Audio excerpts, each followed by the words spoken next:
Hello. Hello, everybody.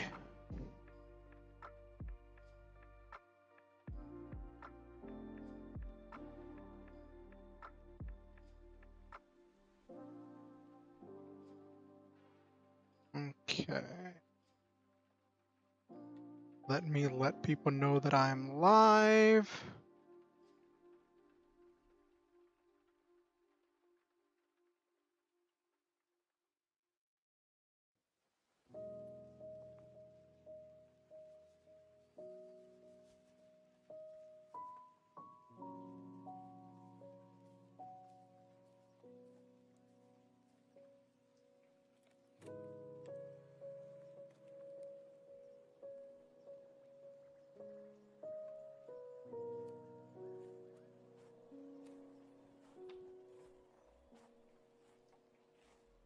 Stream is live.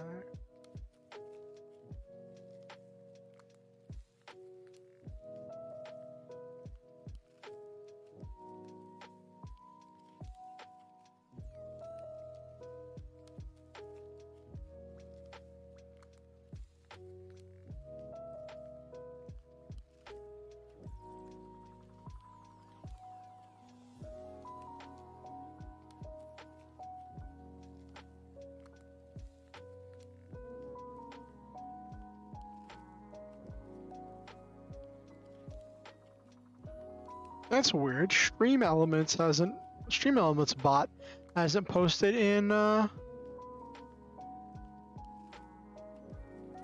Stream Elements bot hasn't posted in chat yet. Get your chats in now while the Stream Elements bot still hasn't arrived yet.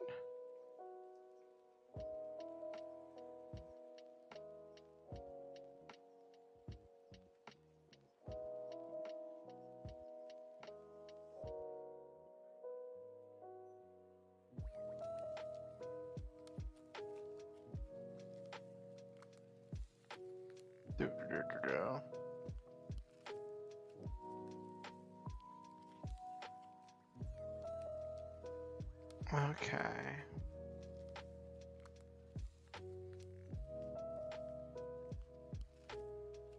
Okay, so I've let people know that I'm live.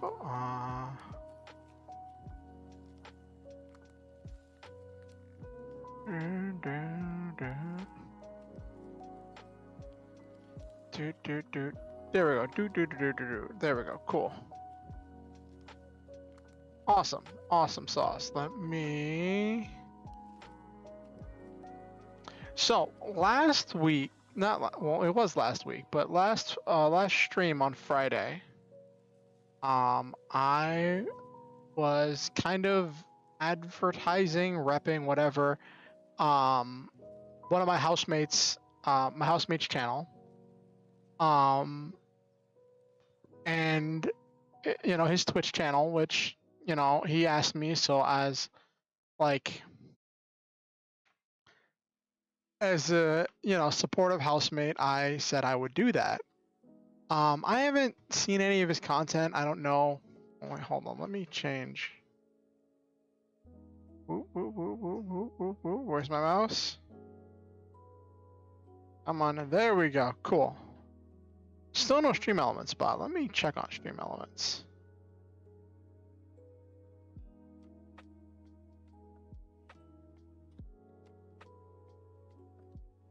See if Stream Elements even realizes that I'm live. Does it realize I'm live?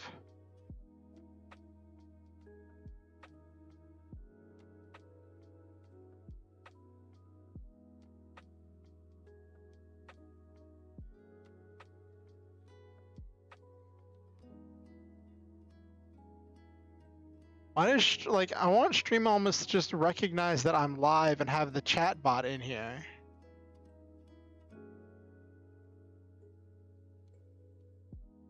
But it's not, whatever.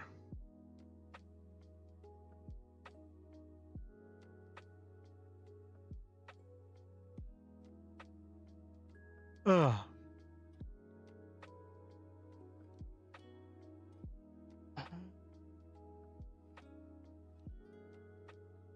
Why?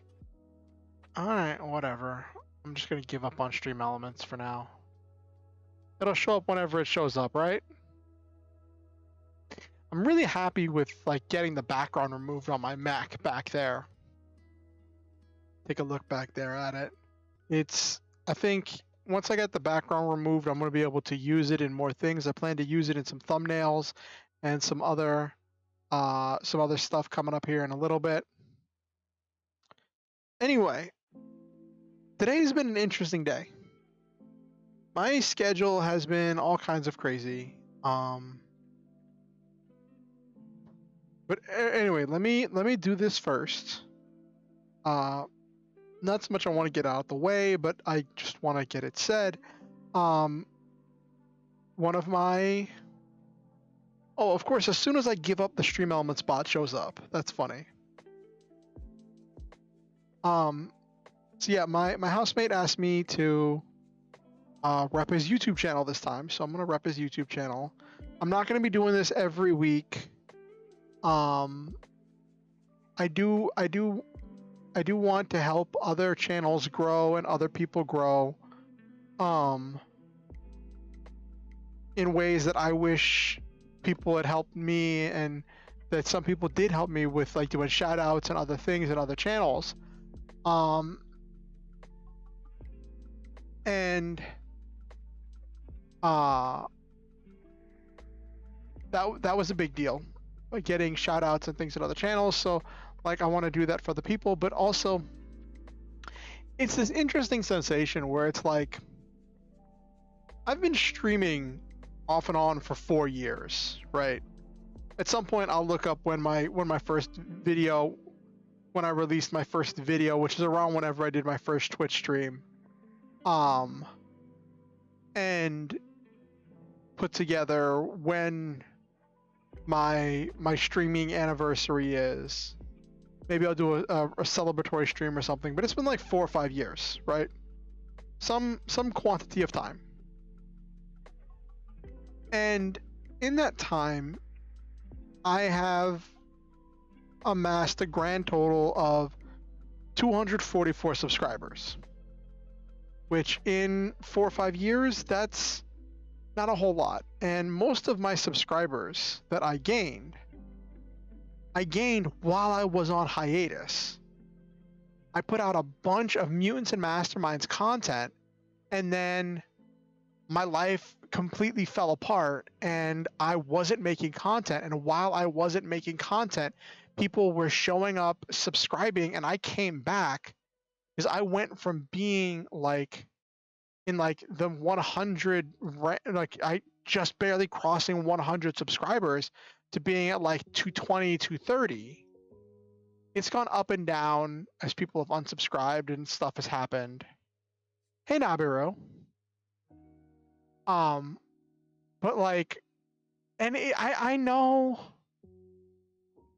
if I had the mental wherewithal, to just do more Mutants and Masterminds content, to do more TTRPG content, to put together actual videos, to get those, to edit those and release actual videos about Mutants and Mastermind stuff, to take some ideas from my streams and put it into maybe shorts and those other things, I could probably get more success, but I don't have that drive to do those things.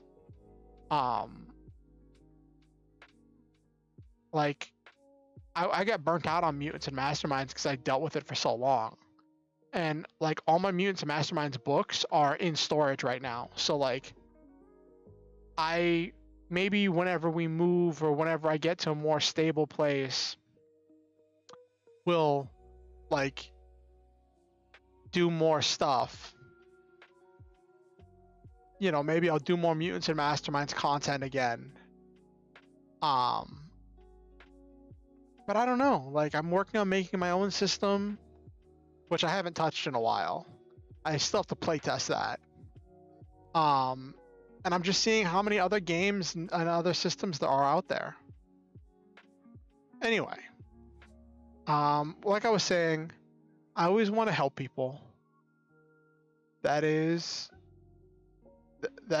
a thing that I want to do. So I'm going to put in here a pinned thing.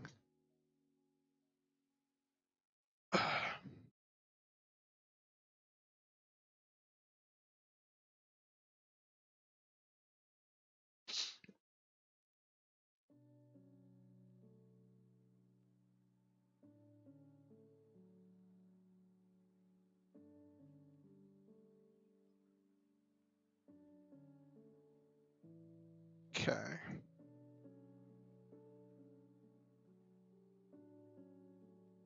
Cool. All right. Pin the message there. So there, I'll leave that up there as the pin message all stream, fulfilling my what I said I would do to advertise. I'm not going to do this every stream because I realize it gets really tiring if like every stream I'm advertising one of my housemates channels or whatever, but I told them I'd try. Hey Superhero 60, how are you doing? How was everybody's weekend?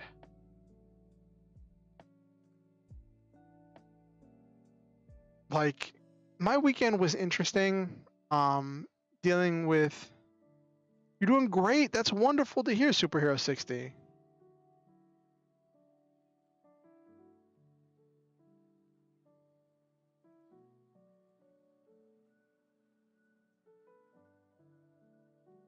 Oh, really? What game is... what game are you grinding on, Nabiru? Is it like, whatchamacallit, that Fate Grand Order thingy that I've heard a bunch about?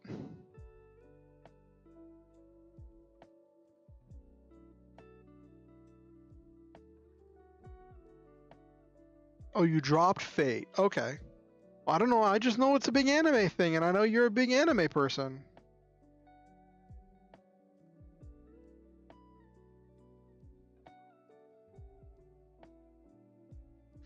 Valkyrie Connect. Okay. Oh, a HoloLive collab. That's exciting.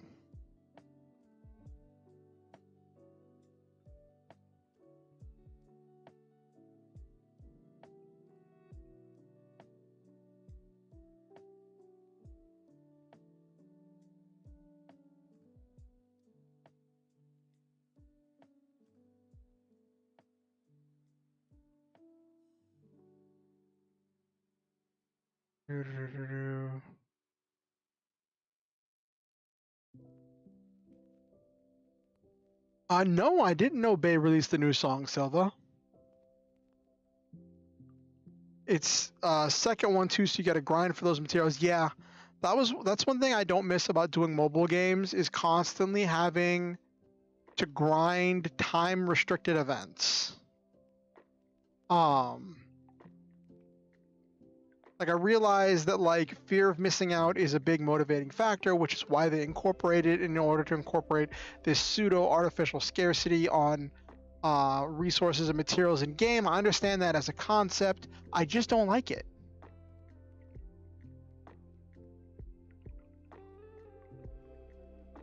Um,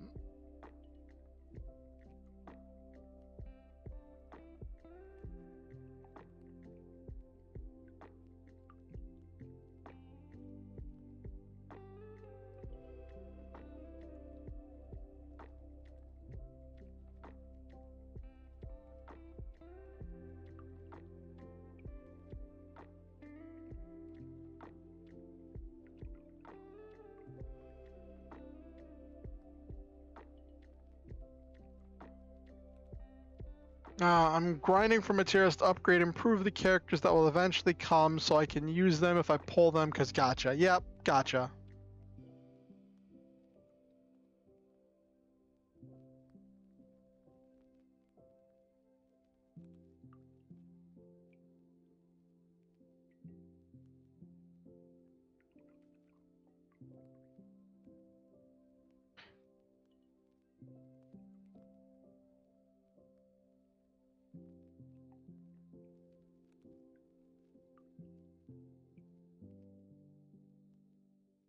Oh no, I just saw a tweet where someone was tweeting that they were in the middle of watching the latest G-Witch episode. And I'm like, oh no, don't tweet in the middle of it. Just watch the whole thing because you need you need to know the whole thing.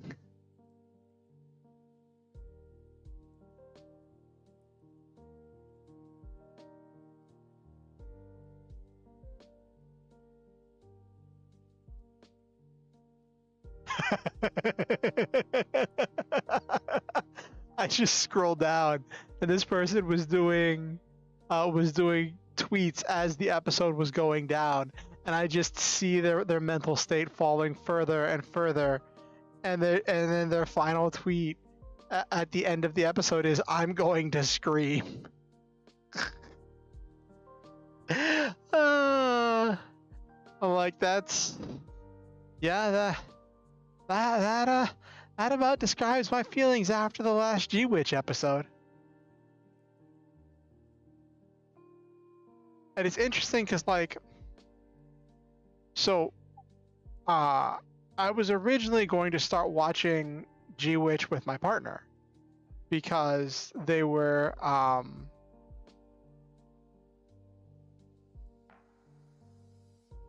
is the main character Tanuki. I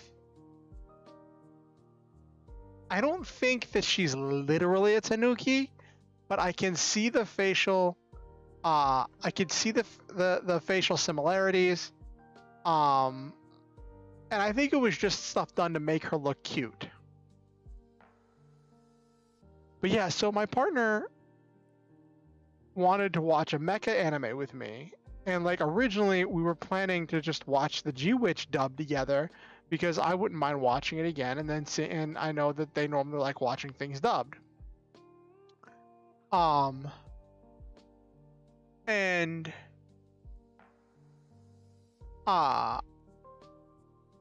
that's all well and good. But after these last few episodes and how dark it got, I'm like, not sure if I want to subject my partner to this pile of heartache.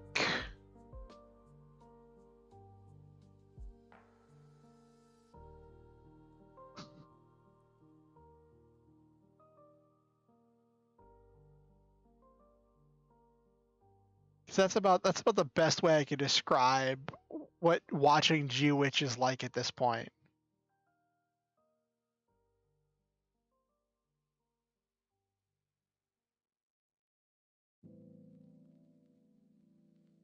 Like,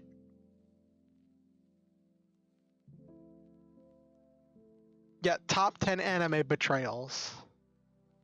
Definite top 10. I'd say end of this latest episode of G-Witch was at least 7 out of 10 on the list of anime betrayals.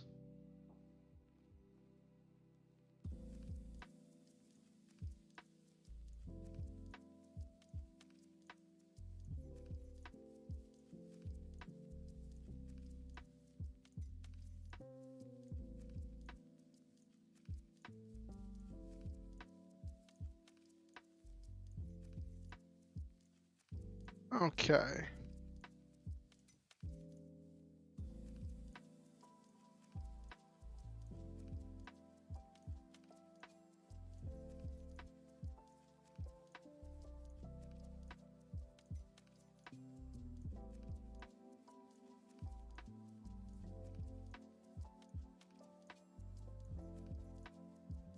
But yeah, so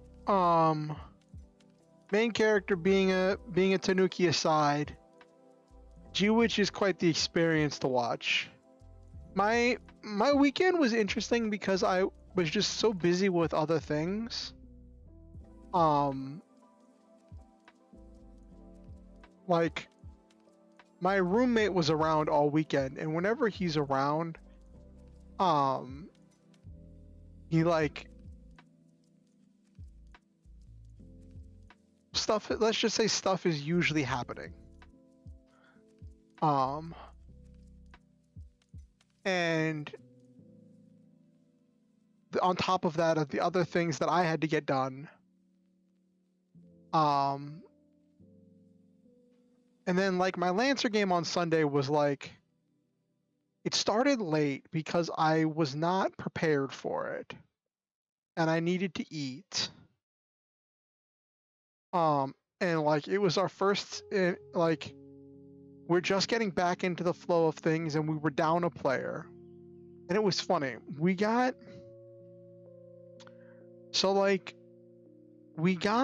partway through the session. We were like less than an hour into the session once we got going. Maybe like hour and a half, maybe a little hour and a half. So might have been about around an hour, right? And one of the players said something that made me realize there was this key factor that I had not taken into account that took everything, and I do mean everything I'd planned,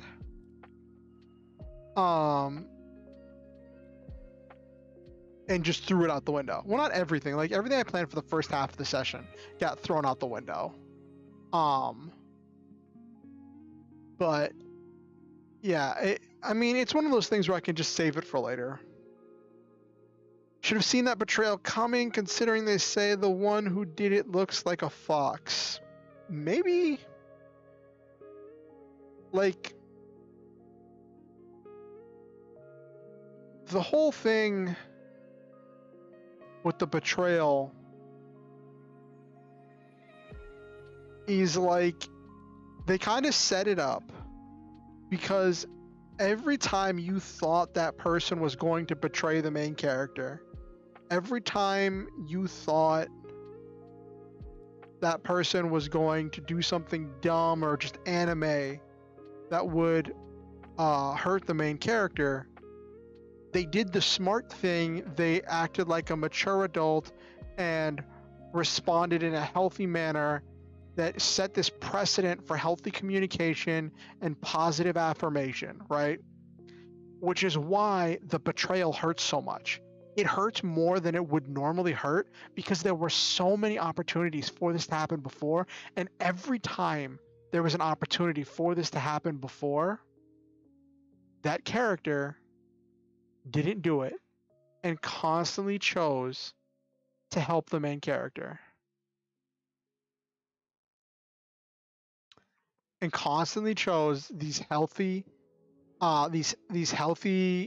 practices, and that makes what is kind of okay in any other anime, right? I'll say it this way: in any other Gundam anime, right? That betrayal would be painful, yes, but it would just be another betrayal.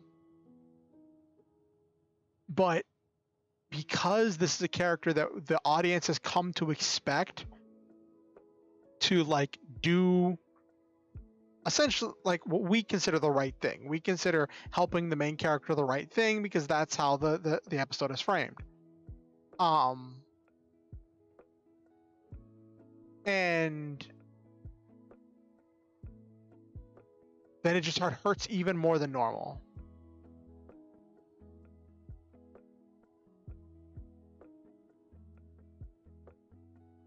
But yeah, so like I was like really stressed out with dealing with stuff this weekend, and like I wasn't ready for my game.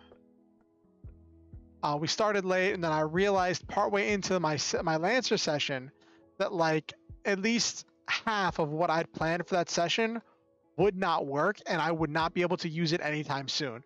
So I would have to like stuff it and like reuse some of those notes at a later time.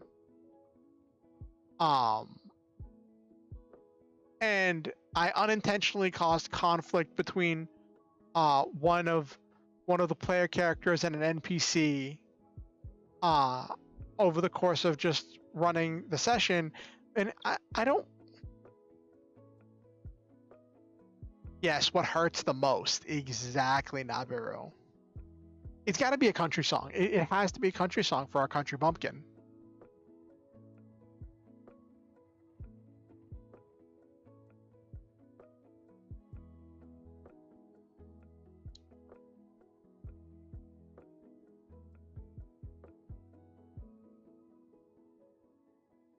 Yeah, it's got to be a country song for a country bumpkin. Um, so that happened, and then today I had a doctor's appointment, which I'm consistently anxious. There's always something that gives me anxiety about going to the doctor, right?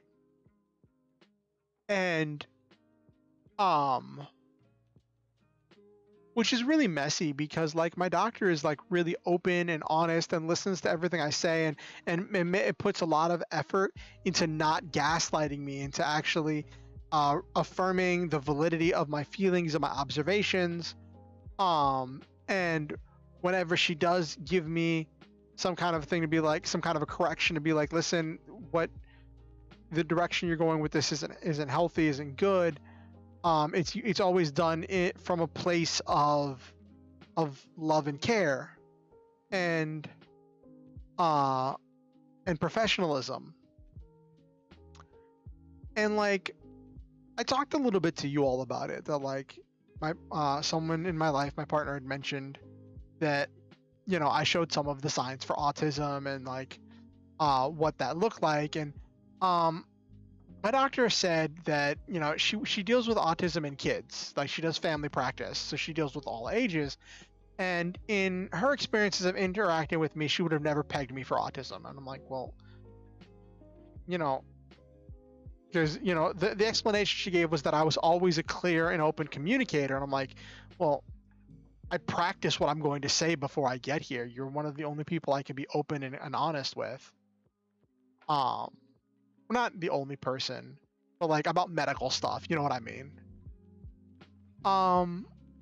But she gave me some direction about like what to do, and it's interesting because like my primary care doctor gave me more direction about what to do about this possible autism stuff and what that means for my life than my psychiatrist did. My psychiatrist was like, if you think you have autism, you probably have autism. And I'm like, that doesn't help me.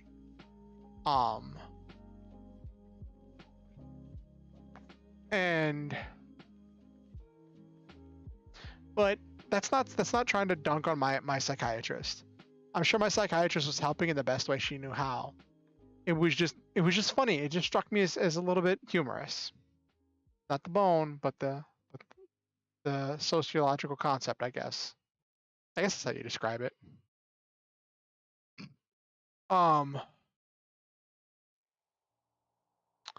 So I I got home. I got home from the doctor's office, right? And I was told, hey, you might need to pick up our kid from the bus stop. So I'm like, okay, well, I'm not going to lay down then because I don't want to be asleep if I have to be up and awake to get the kid. So I was like, okay. So I started watching some videos on YouTube. And then I started working on my homebrew of a subclass that I'm working on for D&D 5e. And that turned into one thing, turned into another. And then I just kept working on that throughout the rest of the day. And then my roommate needed my help in order to move a bunch of stuff. And well, I'm fairly confident he could have moved it all himself. Like, I know it's this interesting thing because like he asks me to do things that I'm fairly certain he can do himself. But like he tells everyone else but me, and then other people tell me that he tells them that he wants me to feel included, to feel like I can contribute. So he asks me to do things in order to help me feel like I contribute to the house. And I appreciate that. And so I try to think about that whenever he asks me to do something that I'm like he could very easily do. He's trying to help me feel included. So, and that's, there's something special about that, right? So he asked me to help him with some stuff, and then later it took a little while that I finally got stuff working on my homebrew, and I still didn't know what I was going to stream tonight. I was just planning to do Halcyon Avenging. Like, that's just kind of my default for Mondays. Like, when in doubt, just write another 1,400 words in Halcyon Avenging, right? Just pretty bing bang boom, whoppity wop wop wop, wee bop doo bop, right? And just chug along with that story. But then I saw a tweet. I saw a tweet that completely spun me around and turned me on my head.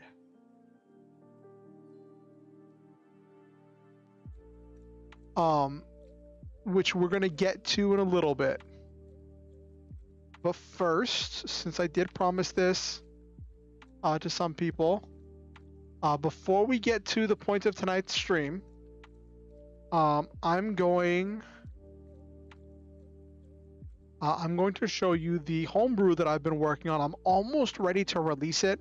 I've just got to format it, and I think I'm going to use whatchamacallit home brewery. That's a tool for putting together decent looking homebrew stuff. So I'm gonna put together a home brewery thing and eventually like upload it somewhere. Maybe put it on itch for people. I don't know, where do you upload? Maybe I could put it on Reddit. Like I'm not comfortable. I'm not exactly comfortable putting a link to my Google Drive up on like Reddit, you know. Like I know I can like say that they can only access the one thing, but it's still my Google Drive. It's still like that concept, right? It's just a thing that you have to think about, right? With security and all that means. Speaking of security, I had an interesting situation that like it could go terribly wrong, and it could be like certain doom for me, but I think it's kind of funny. Today, while I was dealing with stuff, right? My phone goes off and it says it's a Mint verified caller and it's somewhere in Florida. And I looked it up later, but Mint like a verified number means that it's not a fake number. No one's spoofing the number. That number is what it says it is. And it's not like some business pretending to be another number. Which I'm like, okay, that gives me some kind of confidence to answer. I answer and it's some kid. Some kid is calling me. And I'm like, hello? And the kid's like, oh, I'm sorry. My friend gave me this number and said it was his. I'm sorry. And I'm like, okay, bye. And then hung up. And like the cynic in me is wondering if this really was a scam, but it wasn't a spoofed number. And if it was one of those things where they try to record what you're saying and are trying to get you to say some kind of affirmative that they can use to be like, this person said yes, we have a recording of this person saying yes to whatever thing they edit to be in front of you, in order to try to like open credit lines in your name and run up all this stuff, run up all this debt for you, right? But at some point I have to like accept that like I'm not going to be able to deal with every single threat at once, you know.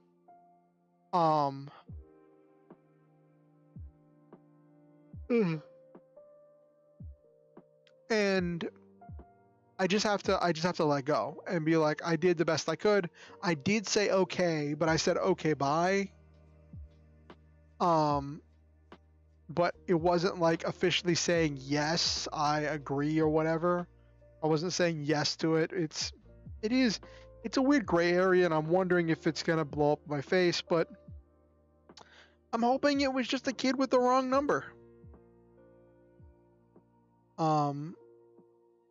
I know that it can't be somebody else who used to have that number.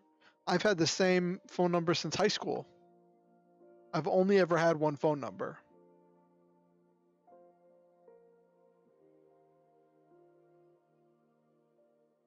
Maybe.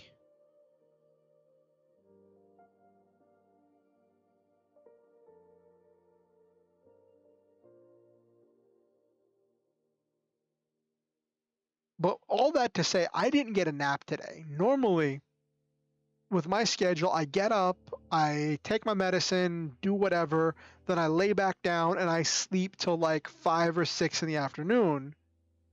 Sometimes I'll sleep all the way to 7 or 8:30 or 8 o'clock, and then get up to do stream and to do whatever my nightly activities are, right?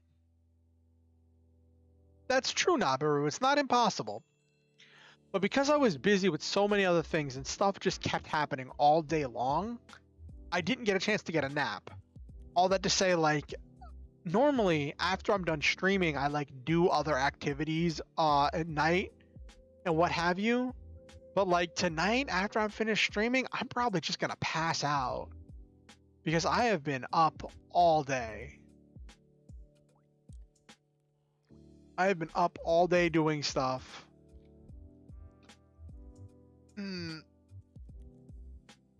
Sorry, I'm sitting up right now and it's like hurting.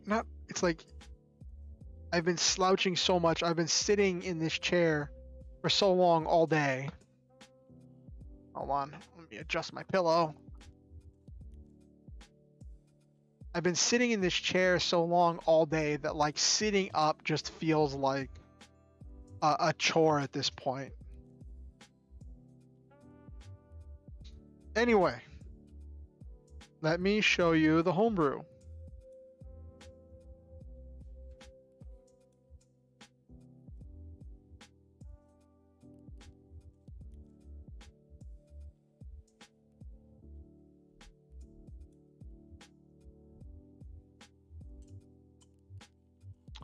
So, yes, this homebrew is the Dragoons, not from Final Fantasy. When I was showing it to my DM, and he's like, "Is this a Final Fantasy thing?" And I'm like, "No, this is from the Legend of Dragoon. This is not a Final Fantasy thing. They are dragon knights. They are knights who wield the force of dragons, and that gives them this special armor that gives them a variety of abilities." And I was working on fleshing that out today in order to give them, because like my DM had asked me this question of like, why is someone going to pick being a dragoon over being like a bear totem barbarian, or an ancestral guardian barbarian, or some other kind of barbarian. And I realized that there wasn't a whole lot. Like, it adds some things and it's decently good, but I think in my effort to try to make it balanced, I may have made it underpowered. But some of that also stems from the fact that in the game that this is from, in Legend of Dragoon, in actual gameplay, the Dragoon forms are kind of weak, especially in the mid to late game, and that's one of the things I've learned just as I did some research on it, because the Dragoon abilities don't do a whole lot of damage. Some of them have some utility, but like, it's not the biggest thing in the world, right?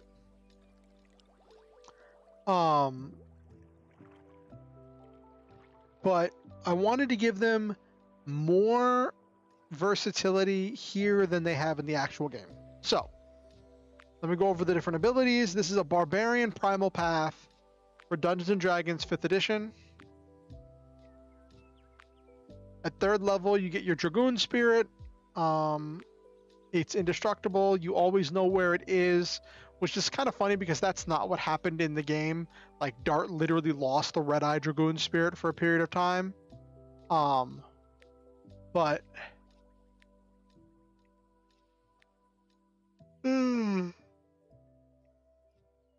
always know where it is, and it's a key thing. And then there's, so this is something that my DM suggested I do. Originally, I just had this, where I had taken all of the colors of dragons in D&D 5e and their breath weapon type, and I had designed this as if it was a dragonborn. So designed all of the things. Now this status effect was something I added today. And my DM was like, that seems really, like, it seems simple to understand, but it's really generic. If you want to draw people in, make it a little bit more flavorful. Maybe add in some of the exact names of things from the game. So that's why I made the special dragons, where these ones are the ones from the game, which they all have the name, element, whatever the save is, and the area of effect. And the status effect I just gave them today, and that's an idea for an optional thing that they gain to be able to do something instead of damage.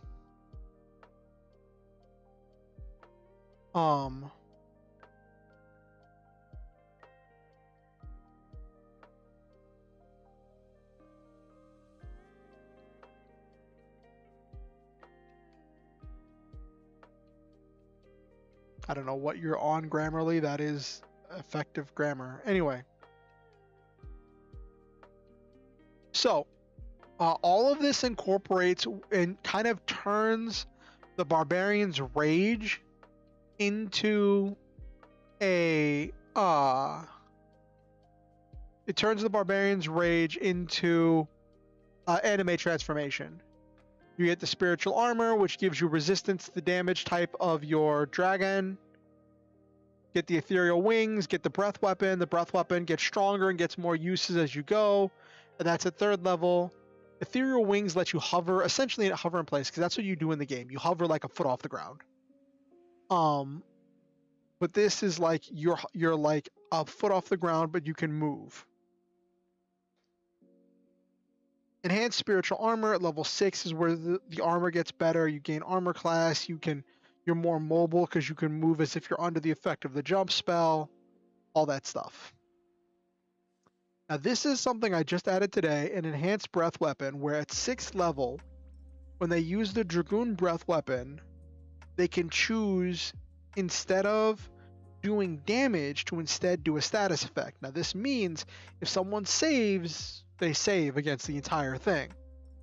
But if someone fails, they get the status effect instead of damage, which I think gives a bit of utility. It's a bit more utility than they actually have, but it does line up in more of what you would expect from a barbarian.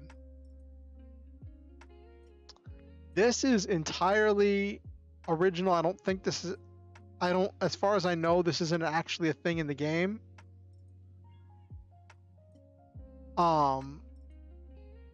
And it's basically where you can project yourself into your Dragoon Spirit in order to ask it information and gain the effect of the Augury spell. I base this on the Ancestral Guardians feature for 10th level, because Barbarian 10th level features are not supposed to be combat related. They're supposed to be some kind of out of combat utility. So that's where I got for this. And then also Dragonic Advocate, where the dragon helps you intimidate or persuade other dragonic species. That's at 10th level. Oh, hold on, that should be capitalized. Then in 14th level, you gain the True Dragoon form, where your hover becomes a 60-foot fly speed, and your resistance to your spirit damage becomes immunity. So you have like you are entirely enhanced, and you get the summon spirit where you can use the spell summon draconic spirit to summon a spirit reflection of your dragon. All of this I had to sidestep the fact that you can't cast spells when you're raging, and like the simple answer for what to do for the dragoons is to just give the person spells. But barbarians can't cast spells when they're raging. That's a key feature of their rage. So I had to think about how I wanted to do this.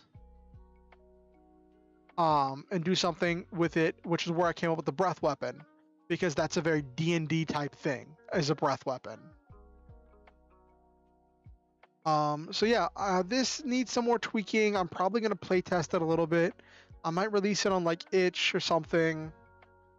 It's obviously going to be released for free because it needs play testing and it's so unfinished. But I just wanted to share this with you all. Before we get into the meat and potatoes of tonight's stream, I cannot stall anymore. I cannot stall anymore.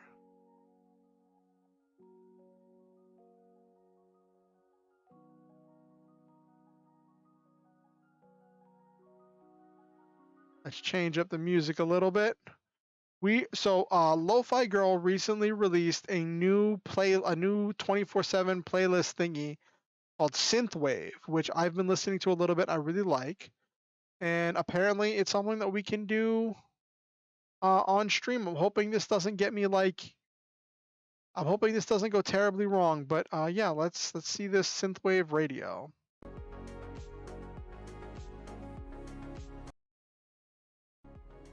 There we go. Cool.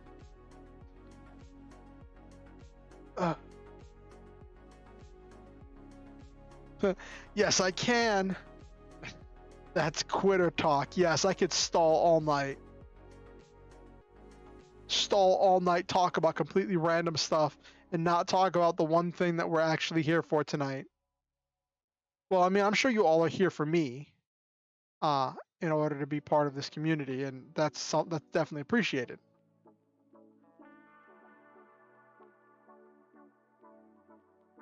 Yeah, that is the VTuber thing, just talking.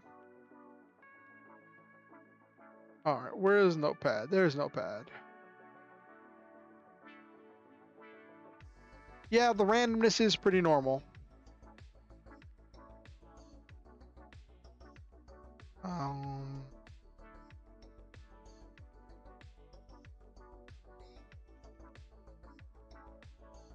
Alright, let me drag this down.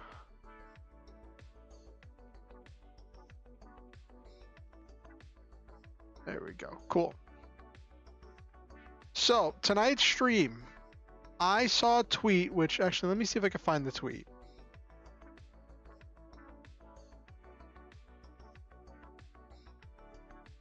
Let me find the tweet. Notifications.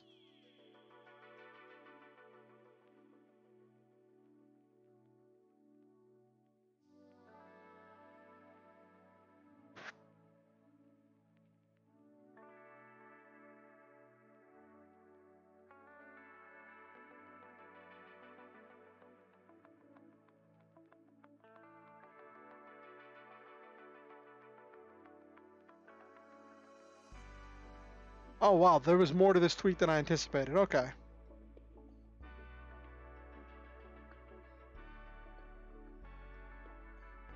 So,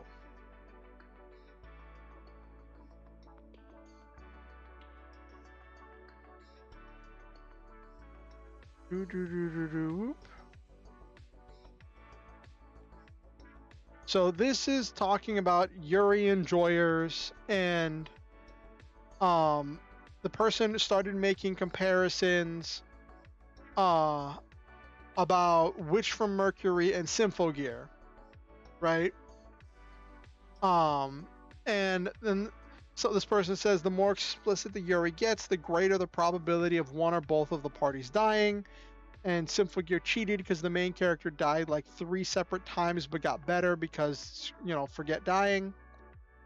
Somebody says Hibiki has the G-Stone in her so she can't die, which is a reference to Gao Geiger. The G-Stone is a powerful artifact that reacts to courage. It generates power in response to hot-blooded courage and determination, and then that power is what runs Gao Geiger and allows it to constantly keep fighting in difficult times.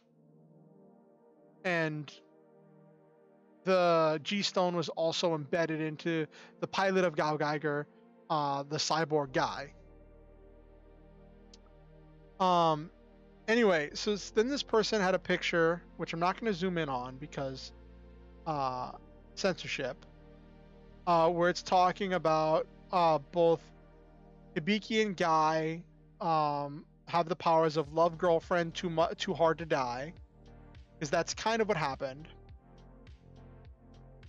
Person says Guy, Hibiki handshake being too Yusha to die and love their girlfriends very much. Yusha means brave hero, like the braves, and just like a brave warrior. Somebody says, and being Jesus, saying that these two characters are Jesus, and that person said, Jesus was a Yusha? And then my brain just took it and ran with it. And that's why we're here now.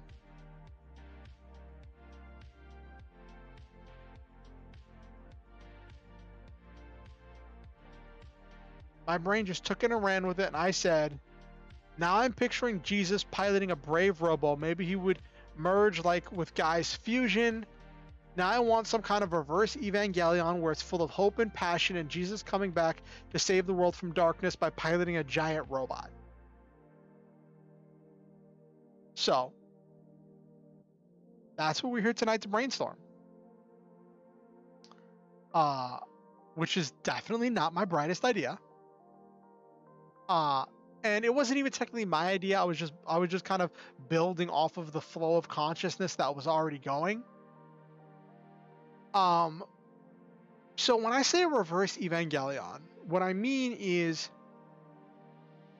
Evangelion deals with themes of depression and loneliness and like deep sadness. With the Porcupine's Dilemma and yes, and daddy issues.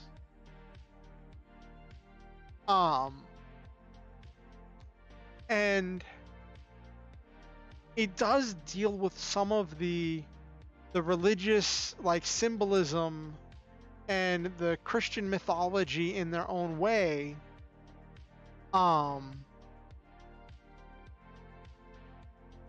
And like it deals with the angels and all of that, right? But it deals with it in this almost horrific, well, not almost, definitely horrific way. Like with them being biomechs and all of that stuff, dealing with the horror and the all of it, right? The mess of it all. Though someone did mention something that I can't shake from my head, which is that Evangelion features some of the most realistic like power situations when it comes to mechs. Like they have to be connected to a cord. If they're off the cord, they can only run for 5 minutes unless they go berserk or have that drive in them. Like eventually after Unit 01 gets that drive in it that makes it able to run without the cord, it's all of that goes out the window. But then before that, you'd seen like they needed to like shut down the entirety of wasn't it like the entirety of Japan just to generate enough power to fire the laser cannon? I think it was a laser cannon at that one angel. Um, and all that stuff surrounded with power generation was just the most realistic to what we could expect to be for real mechs.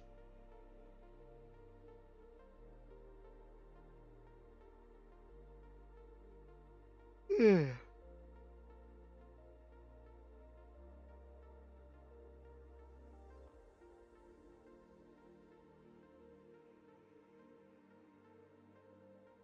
Do they get do they go in upside down? I thought they went in right side up. I thought they were just sitting in a chair and the thing that just slides down facing normal.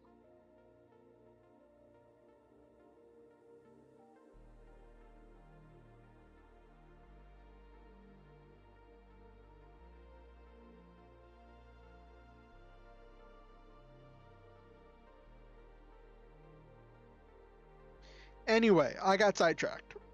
My idea of a reverse Evangelion is to tell a kind of pseudo end times story, right?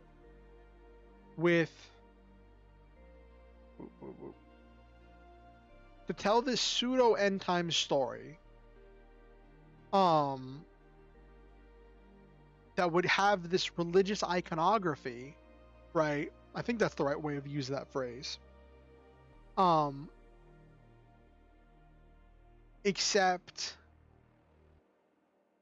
instead of being about the daddy issues, the depression, and all of that, have it instead be about hope and about striving for success in difficult times and about always having overcoming difficulties with passion and drive and all of these other positive things, because that's one of the things that really define the Brave Machines.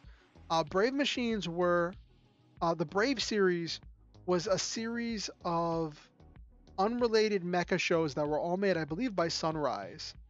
That usually had the mechs in some way alive, or if not alive, as like some kind of advanced AI. And Gao Geiger was the final one that actually had a pilot in fusing with the mech.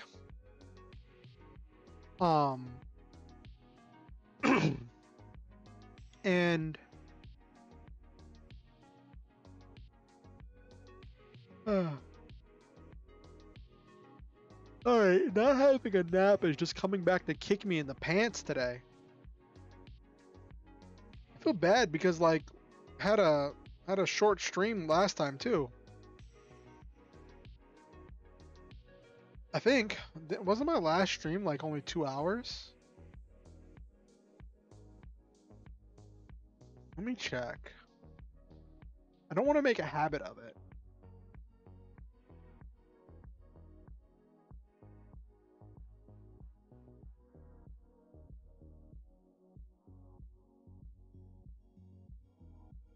Oh, my last writing stream was 2 hours. Last stream, the Legend of Dragoon stream was 3 hours. Okay.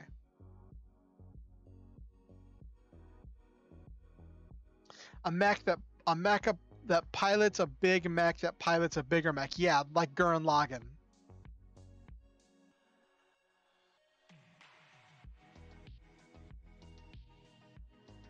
Okay. So, let's break this down some more. For like what we're looking for here. Before we get started with the actual writing portion. Okay.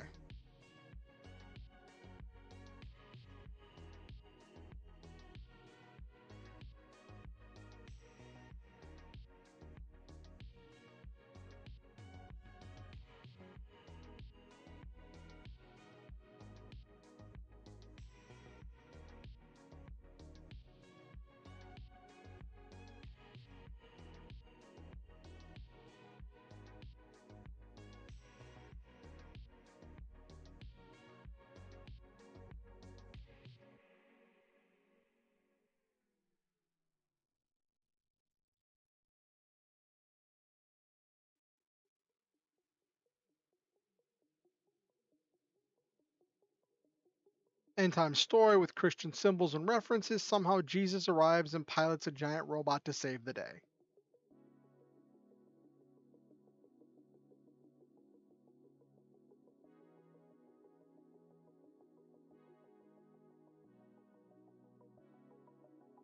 Want to fill the story with hope and hot-blooded passion. That's so hot-blooded means like someone who's like full of energy, very devoted, usually yelling really loud and very, very excited and passionate about whatever they're doing. Very much an individual driven by courage.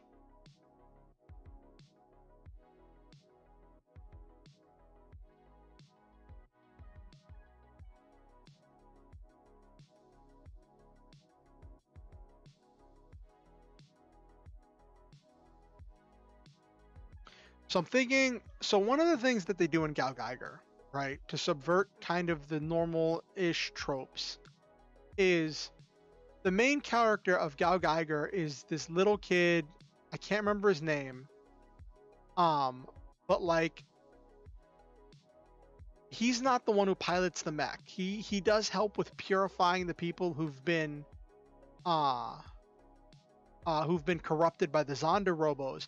But the actual mech pilot, who's the hero, is Guy, who's kind of a side character, right?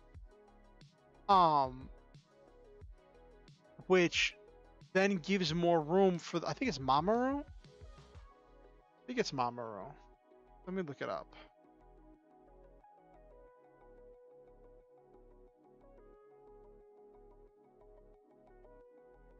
Gal Geiger characters.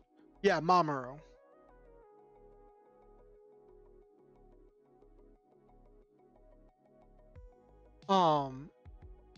And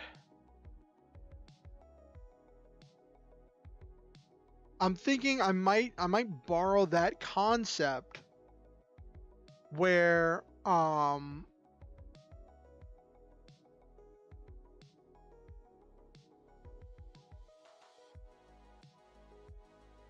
main character is some side person who gets drawn into the middle of the conflict.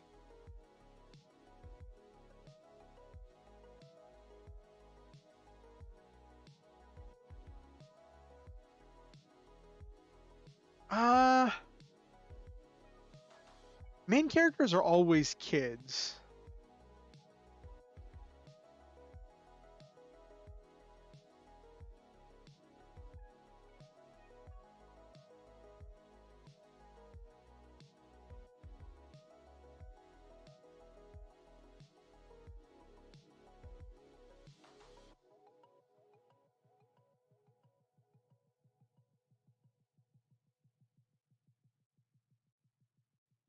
Yeah.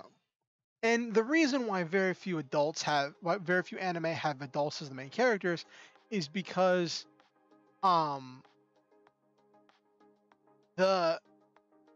majority of people who watch anime, or at least the people who anime are made for, are kids. They're the ones who are going to buy the toys. They're the ones who are going to buy the merchandise and get the ratings and be the source of all of the stuff that they make money off of. And one of the trends I've noticed is that most of the time, shows will have a main character that is somewhere in the age bracket of their target audience. That's one of the things I've noticed. And at least that's my theory.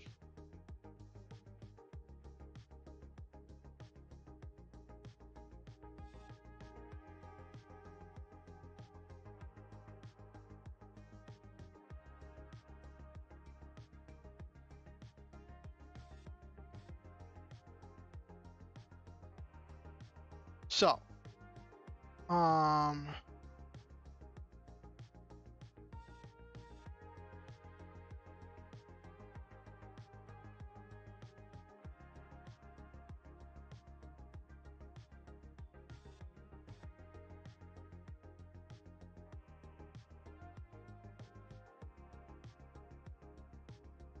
okay. jaded adult who's lost his faith, who's inspired by watching Jesus on and off the battlefield. Yeah, especially yeah, if you're drawing a smaller uniform for a smaller character, though it's funny, some anime will feature air quotes younger characters, but will draw them in a very adult fashion. And like if everybody's a kid, then you can make them look like an adult. Because to a kid, other kids don't look like kids. To a kid, other kids look like they're like fully formed individuals.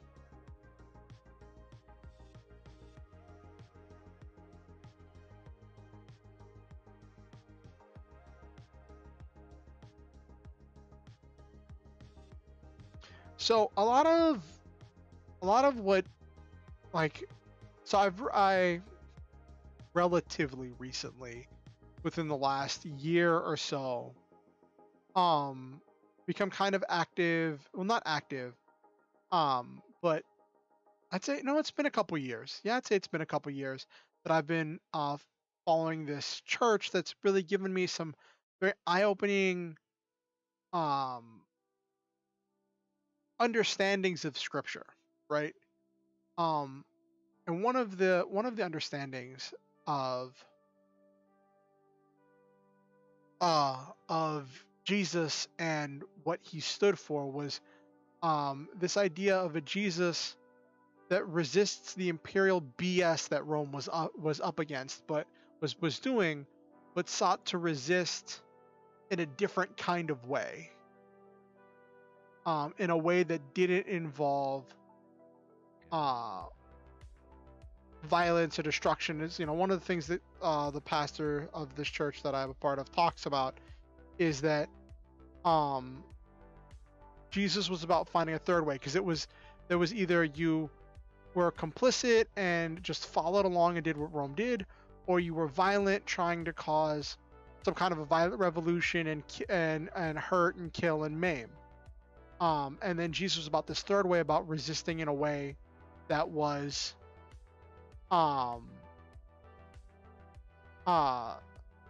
centered on love and respect, and loving the people that society didn't want to love.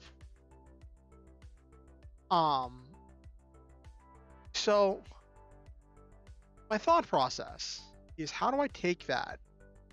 How do I translate that into a giant robot story?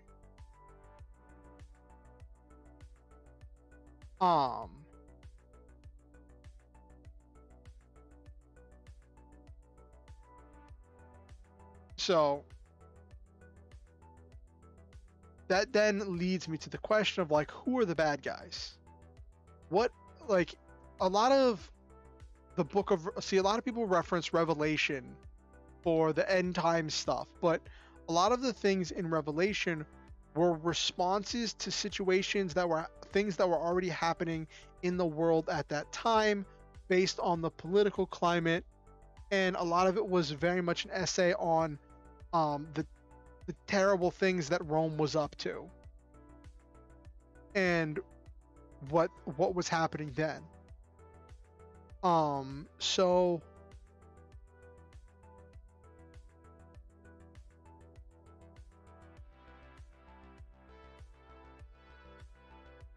I'm thinking,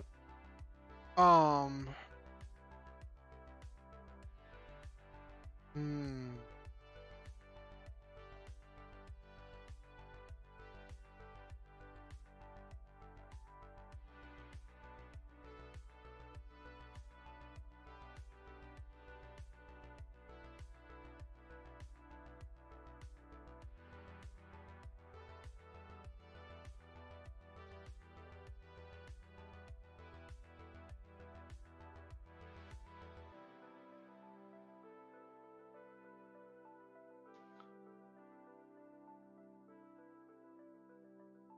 yes, biblically accurate angels would be very fitting.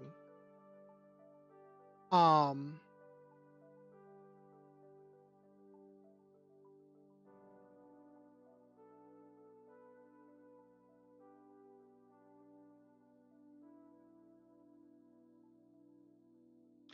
So I'm wondering if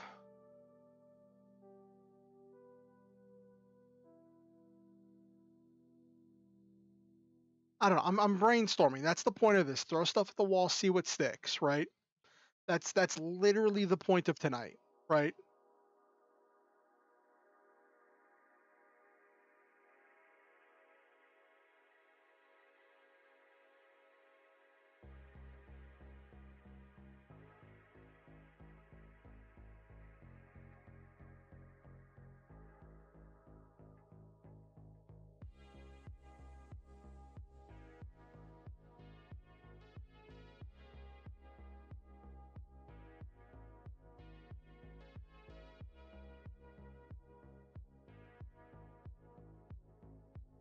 Okay.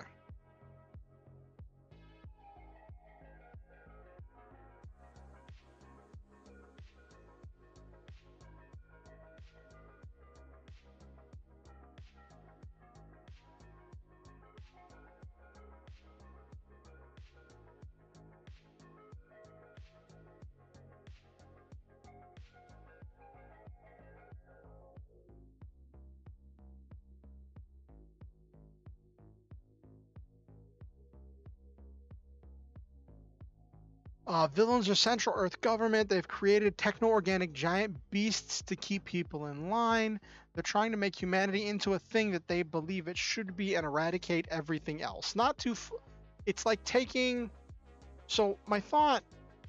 Okay, follow me along on this journey, I guess. I believe that Revelation was in a large part written as a response to and a commentary on the actions happening in the world um, and the government and the life situations, the lived-in experiences of the author and the people close to the author and the people who contributed. So if I was to take these situations in the world today and transform them into a fanciful story to be a commentary on my feelings of the world today, and because it's my story, it's going to feature giant robots. That's where I start, I think.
Mm,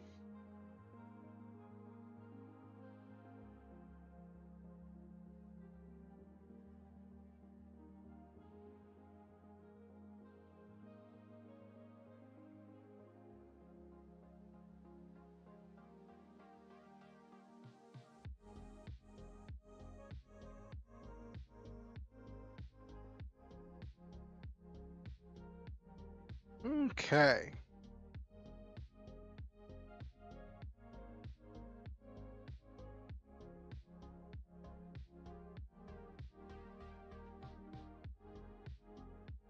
So we've got the biblically accurate angels.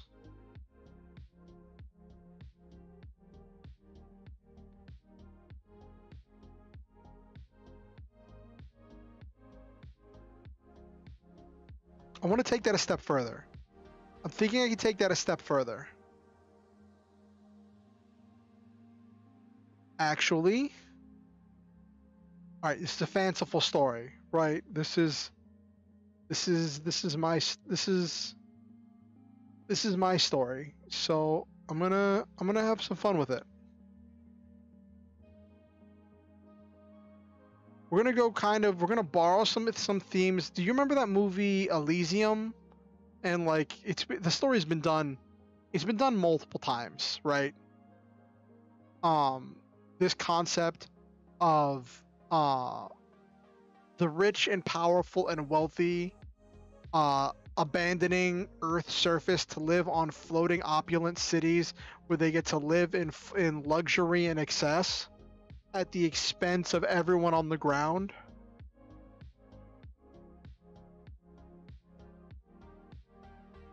Like the trope has been done.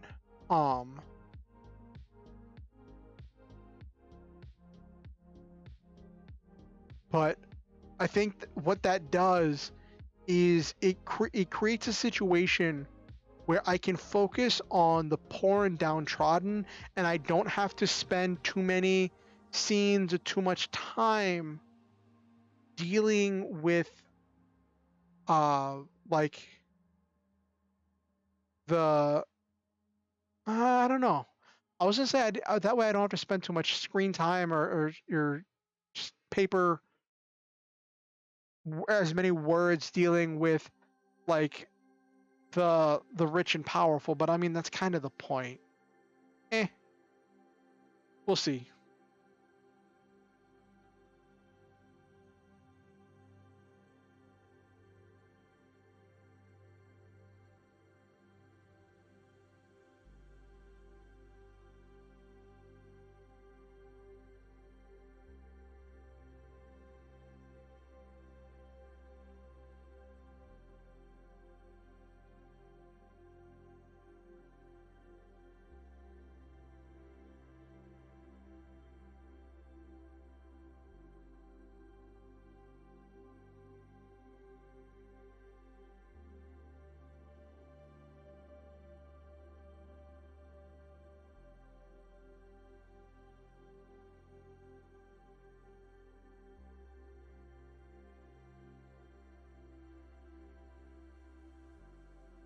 Mm-hmm.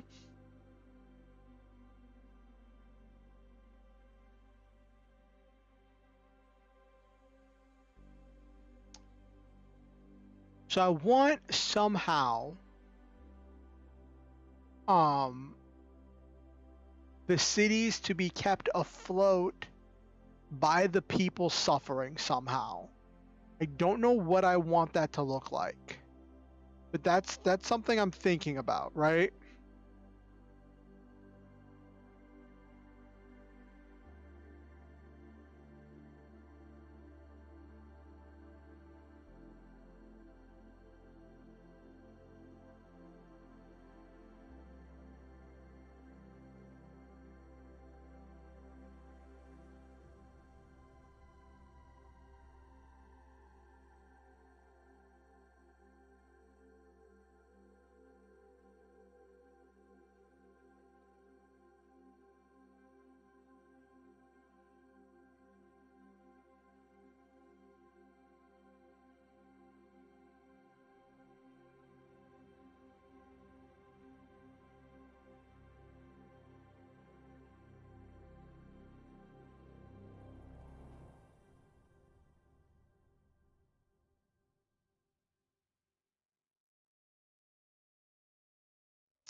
The thing is, I want this to be hopeful.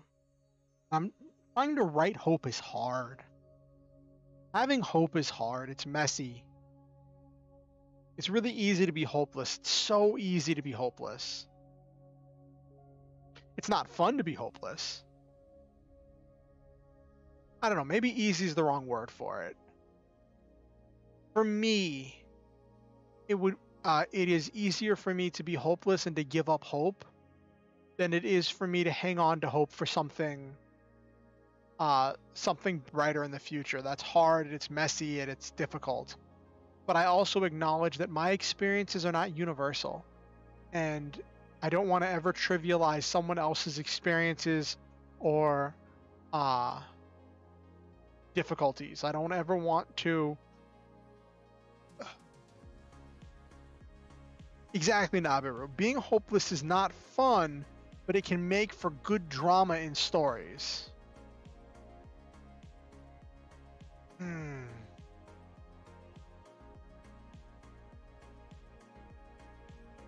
Hmm.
Hmm.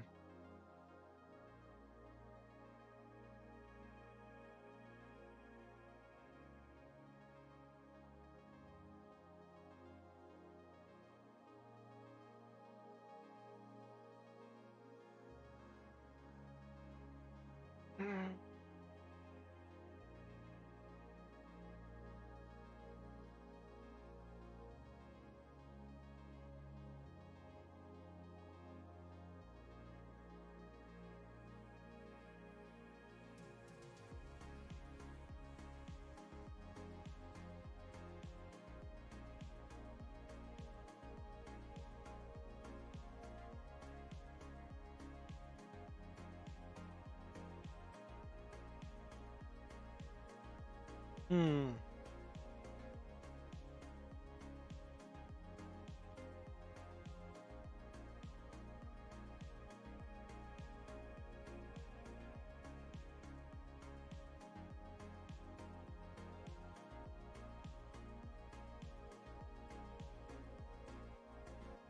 Ooh, I had a thought. I had a thought. Let me try putting it down. Hold up.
Ooh, okay, wait. Okay, I had a thought. I had a thought. Hold on, let me get this thought down.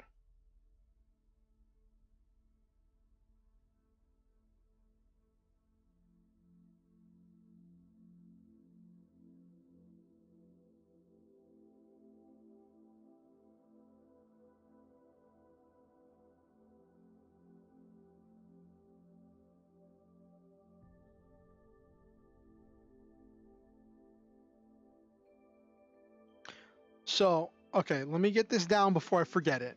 I'm not sure if purify is the right word. I'll put it down for now. It's a filler word.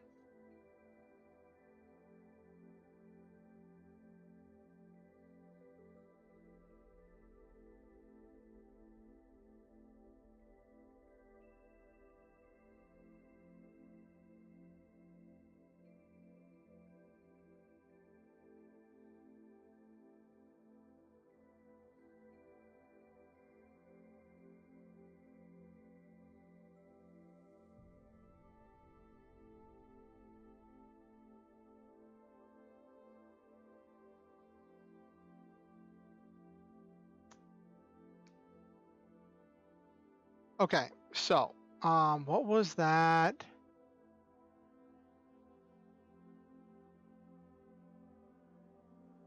Was that? Yeah.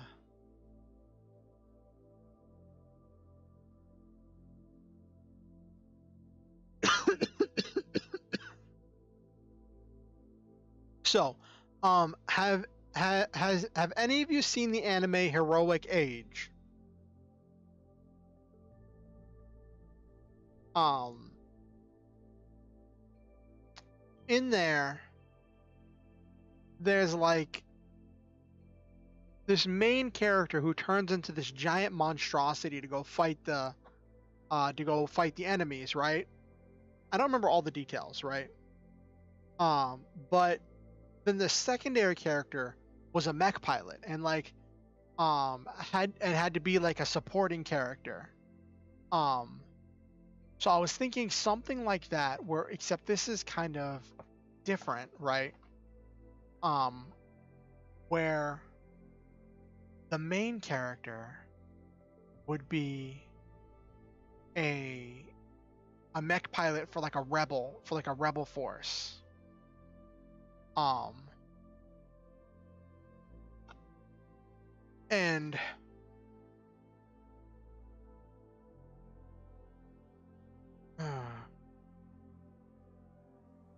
so basically the people are kept in line by these techno-organic beasts um that are that are twisted to be in the shape of like biblically accurate angels, right?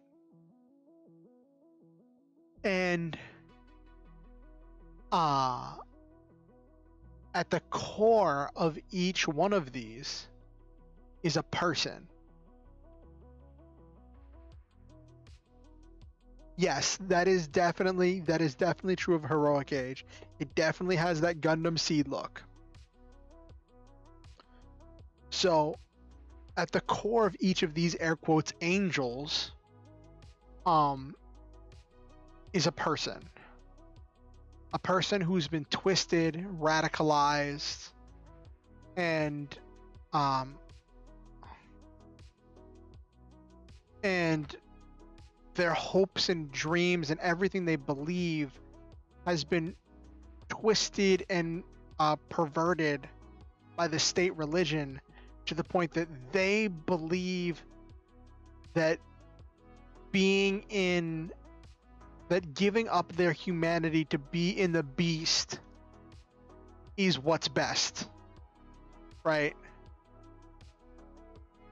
um and then this idea, I don't know, it's again, this is all throwing stuff at the wall, seeing what sticks.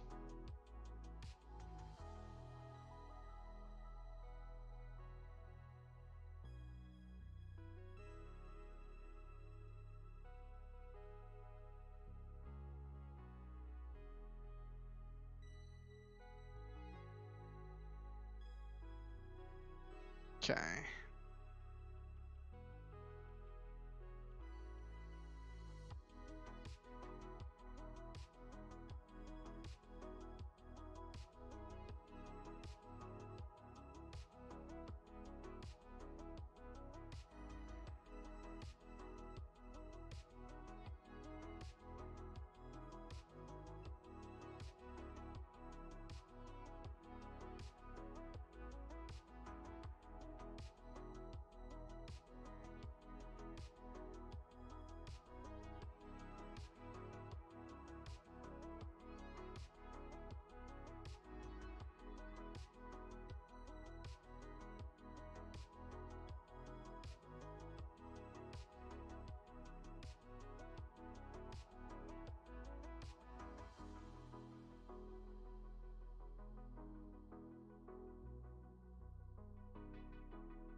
What's the synthwave doing?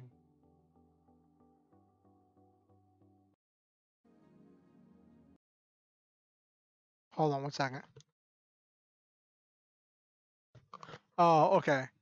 For a second, I heard this noise, and I was like, "Where is that coming from?" I thought it was coming from my my music, and I was like, "What in the world?" I guess somebody's inflating a bed on the floor above me. They're doing something that doesn't sound like inflating a bed, but I don't know. They're up to something.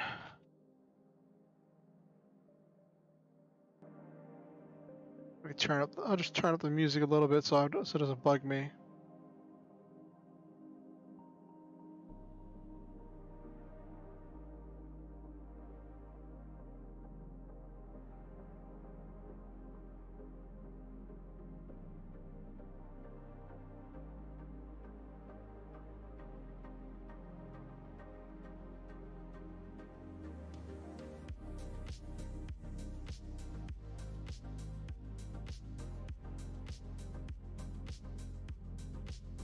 Mm.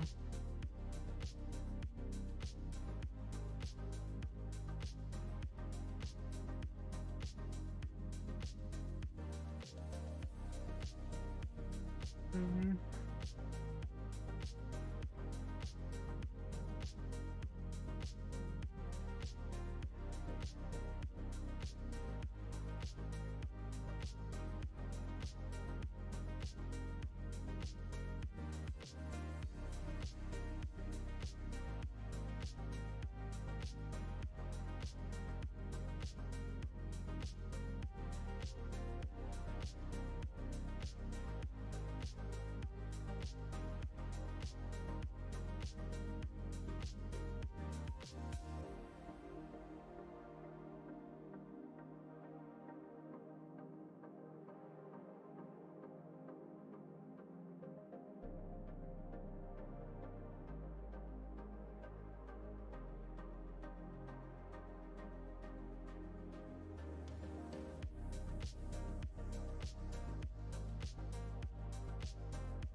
Okay. All right.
This is an entire mess.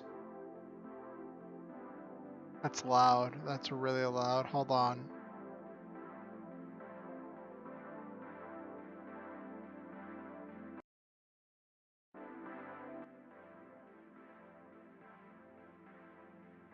There we go. Turn that down a little bit. It was getting too loud.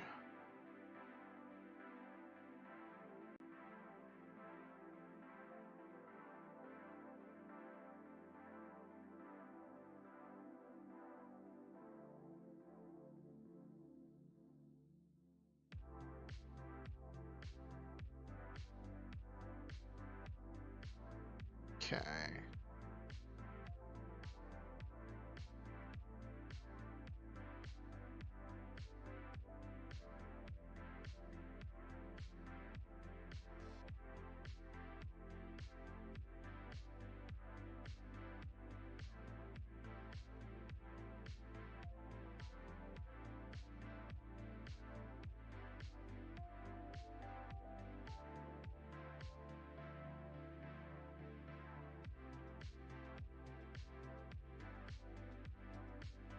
Ooh, apparently there's a new itch.io bundle. How many games are in here? Huh, 100.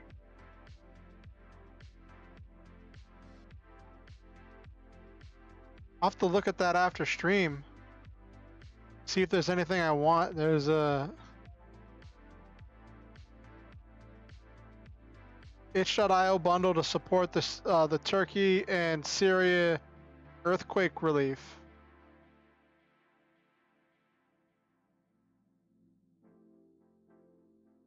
When is this?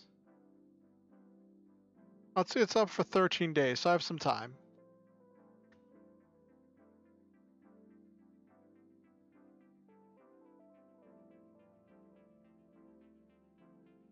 Gotta focus, gotta focus.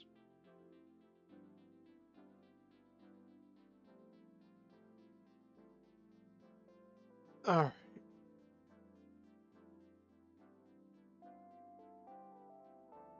Yeah, this is an entire mess. I knew this was a bad idea. Um, because it's a big idea. And I don't need big ideas. I need ideas that I can actually accomplish.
Okay. So I decided to go instead of looking at the radicalized stuff. So, um, one of the themes, uh, like one of the things that like Jesus dealt with was the people who were the Roman sympathizers who uh believed that like the only thing there was to do was to cooperate with the corrupt government and well, and help with the oppression of their uh their fellows and other peoples who were like them.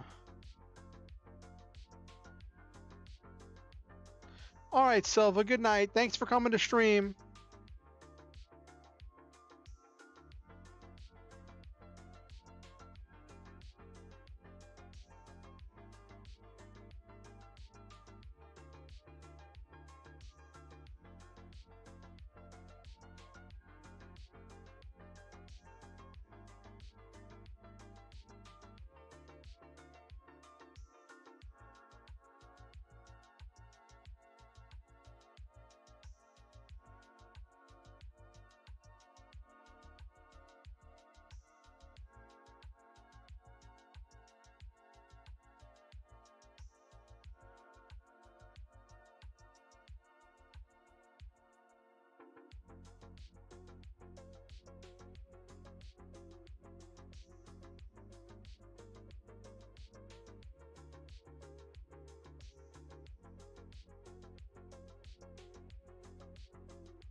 Okay, so um we have the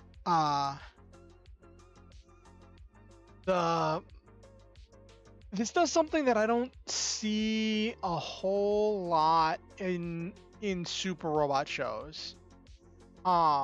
It was done a little bit in Gal Geiger, um, and in some other things, but it kind of humanizes the monsters. In these instances, I'm thinking having the monsters be people who think that who've given up hope, who believe that there's nothing to do but to cooperate with the state and to uh, work on it enforcing uh, the state religion's will.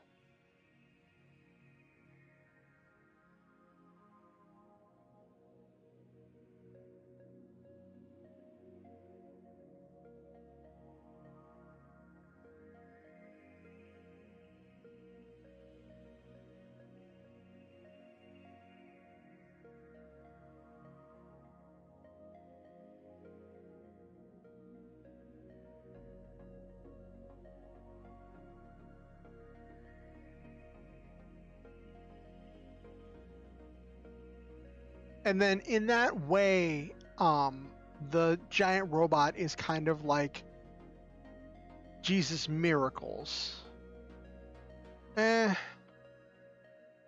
It's not the strongest idea. Everything is still kind of floaty and weird.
Hmm.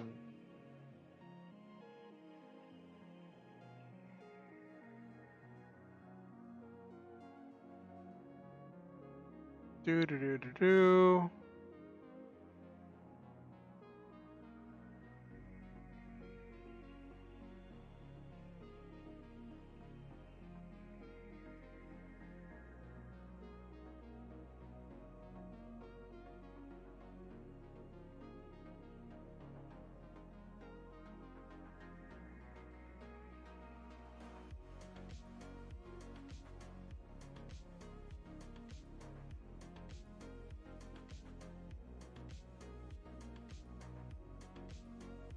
Hmm.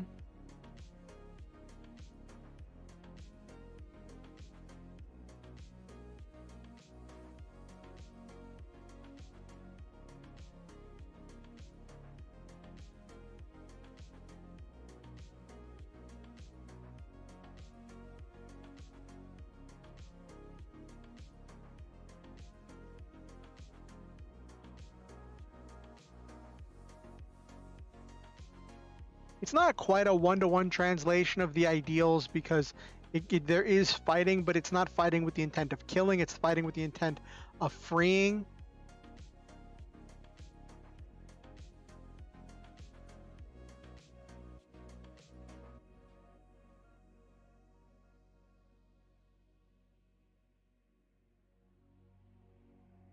Hold on one second.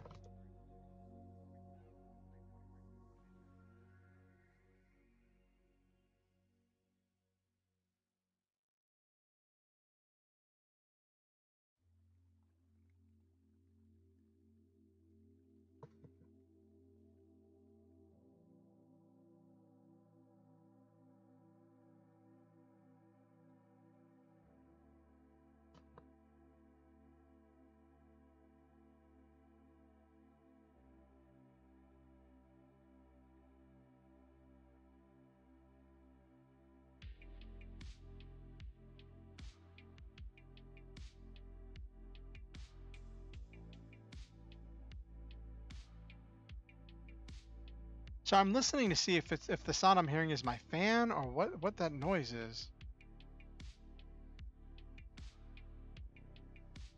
My poor laptop has seen so much hard work.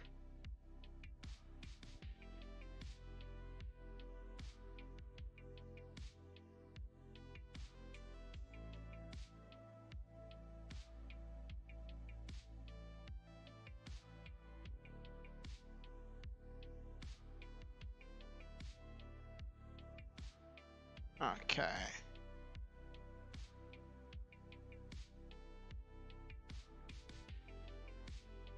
All right.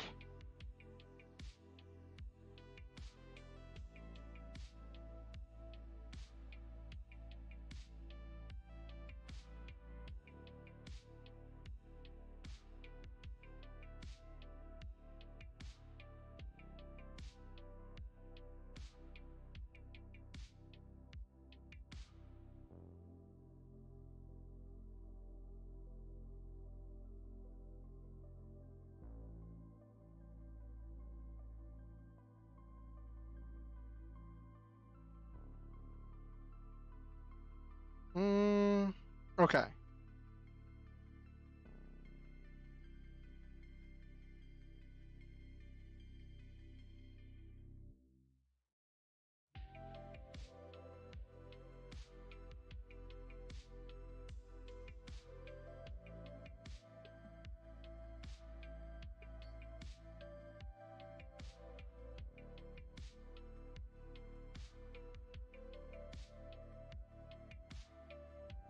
Mm,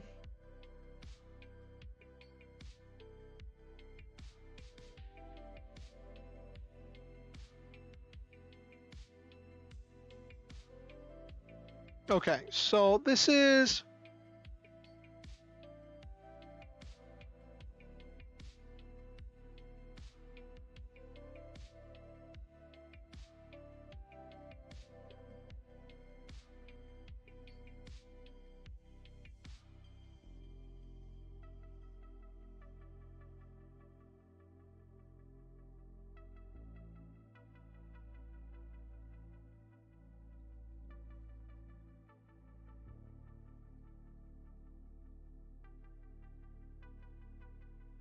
See, like, I don't know. I thought the noise was coming from upstairs, but now I don't know if it's coming from somewhere in, if it's just really quiet and coming from where I am, or if it's really loud and coming from upstairs. Part of me wants to run upstairs and check, but I'll do that after stream.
Okay.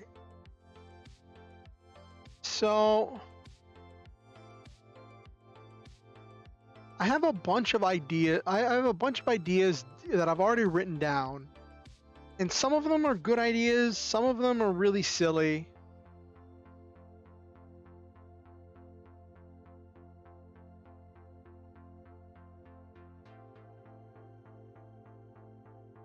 But the problem here is I'm getting caught in the details.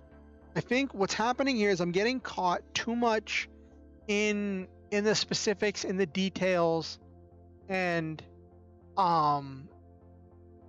because I'm getting so caught up in the details, I'm losing track of, I'm losing the thread of where I'm trying to go with this. So, basic idea. Rich people live on floating cities, benefit off of the backs of the work of the people still left behind on the surface to survive in the climate-ravaged world of the surface.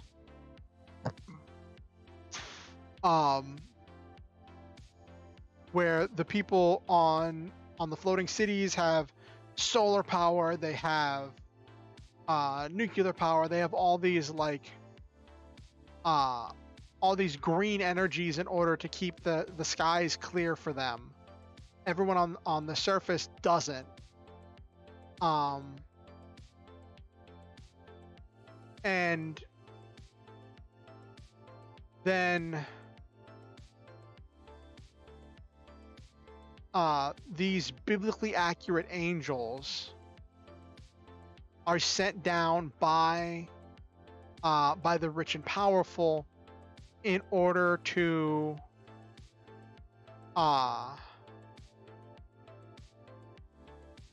scare the people, in order to drive their devotion, and I guess inspire them to keep working, be like the taskmasters. Maybe the angels also work to like collect the supplies and transport them to the sky. Maybe there's some kind of orbital elevator. Could do an orbital elevator.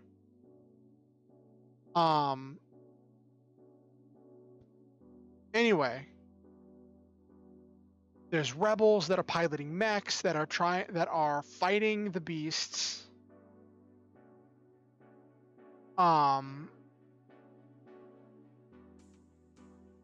The rebel and the crux of the idea is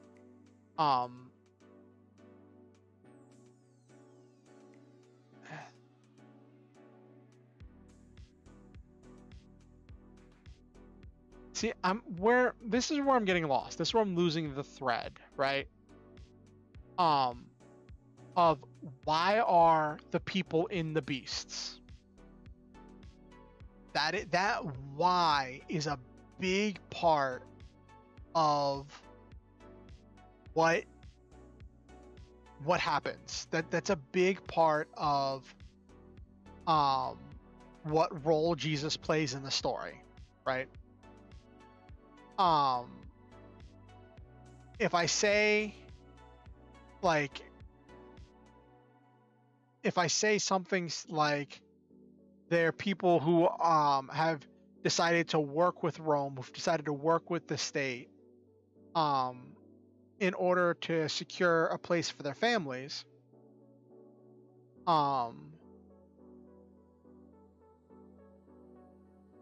then Jesus freeing them from the beasts of their own decisions doesn't change the fact that their families are going to get sent from that their families are going to lose their position on the floating cities. And it doesn't like challenge the powerful, because that's one of the things that Jesus did, was he challenged the powerful by declaring the personhood of the people, by declaring the personhood of those that society wanted to discard.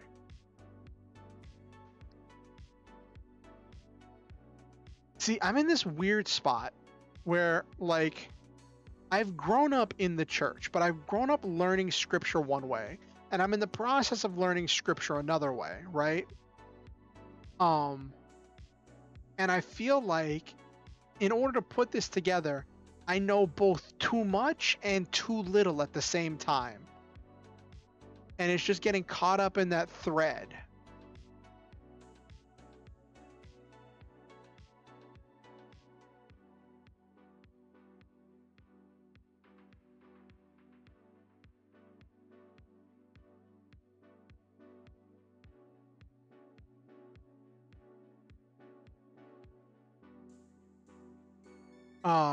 Blah, blah, blah, blah, blah, blah.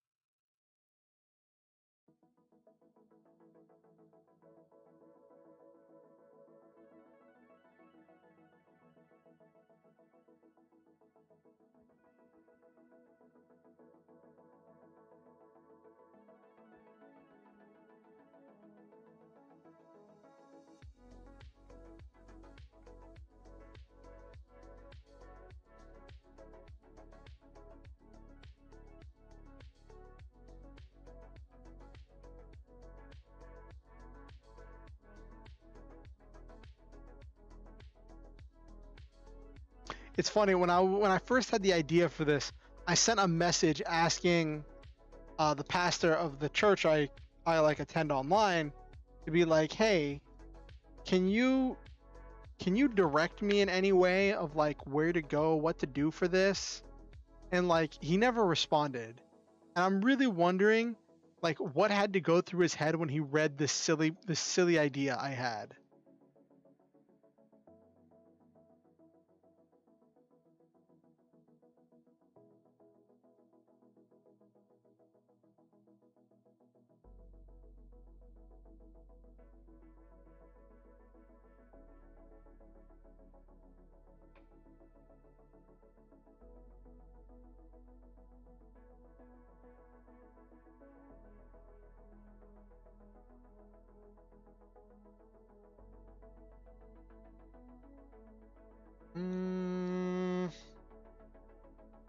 Well, I can be if it's a brave thing, like it's a super robot. It's not a real robot.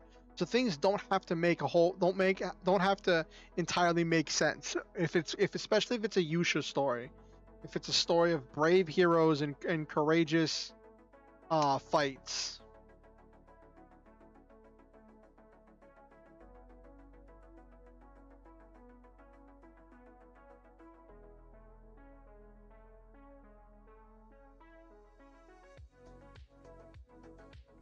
Ugh.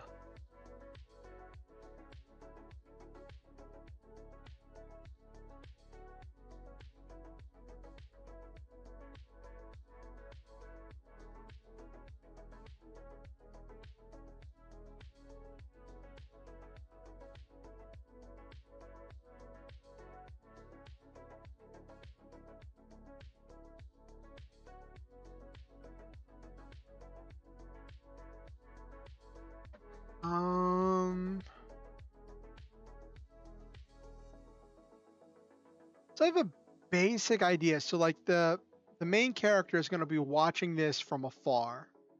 And the story that we're going to follow of the main character is the main character is going to be trying to like fight these battles.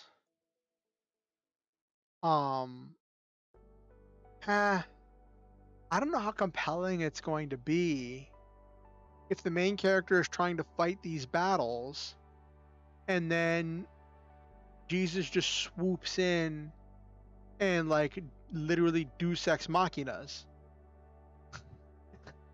Literally deus ex machinas got in the machine. uh um because one of the things in the Brave series is you need to show um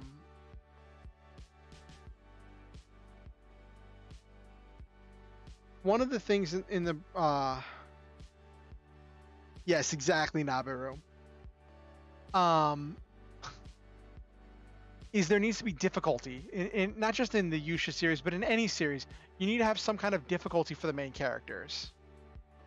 You need to have some kind of challenge or threat. And like the growing up Catholic side of me is like, but Jesus is all powerful. He would conquer everything. But then the rest of me is like, if I have to choose between a God who's all powerful and a God who's all loving, I'll choose a God who's all loving.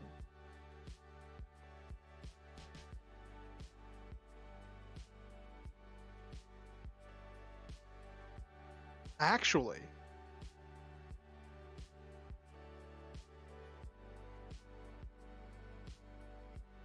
Okay.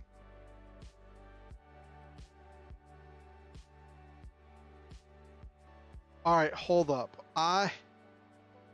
God moding, yes.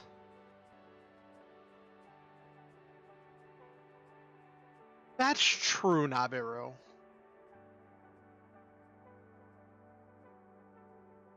One Punch Man, Misfit of Demon King Academy. Yeah, that's true.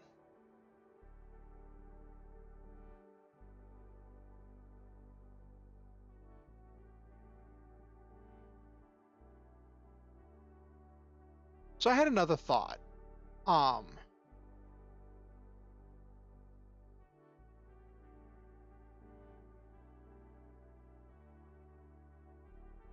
mhm, mhm, mhm. So I had another thought that just started kicking around in my head, right? Which that's what the point of tonight is, brainstorming. Um, what if um what if Jesus isn't in an all-powerful mech? Like Jesus rode into town on a donkey, not on a war horse, right? Um, what if uh ooh, okay, wait, I've got a brainwave. Um,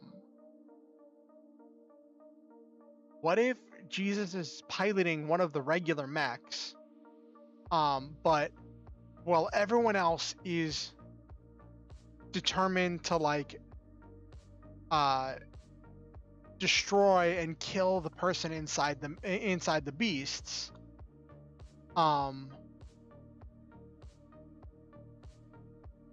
Jesus is taking his machine and trying to get the person out of the beast.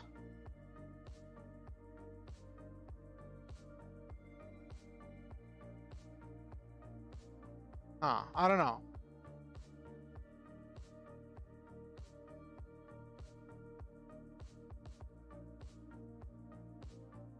Taking that like that whole radical love, that kind of love your enemy.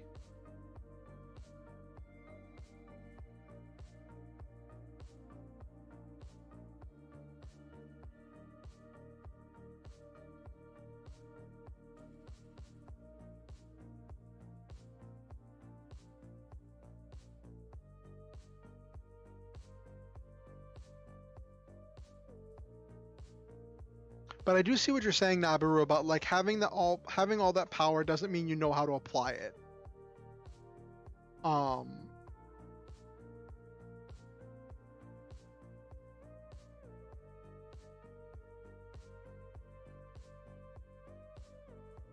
Ugh.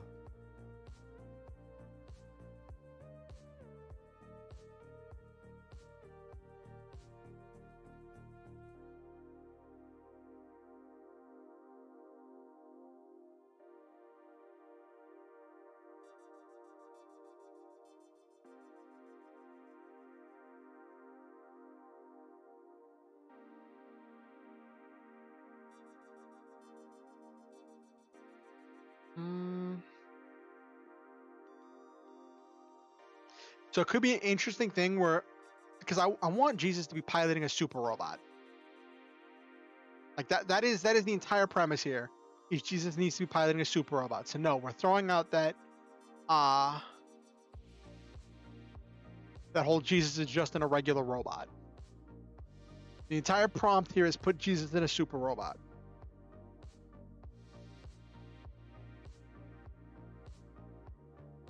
Then again, I might need to change the prompt. And that's the thing with being the writer, is I can change the prompt, right? But then it turns from then it just turns into a better Aldnoah Zero. Hopefully better. Did you ever see Aldnoah Zero, Nabiru?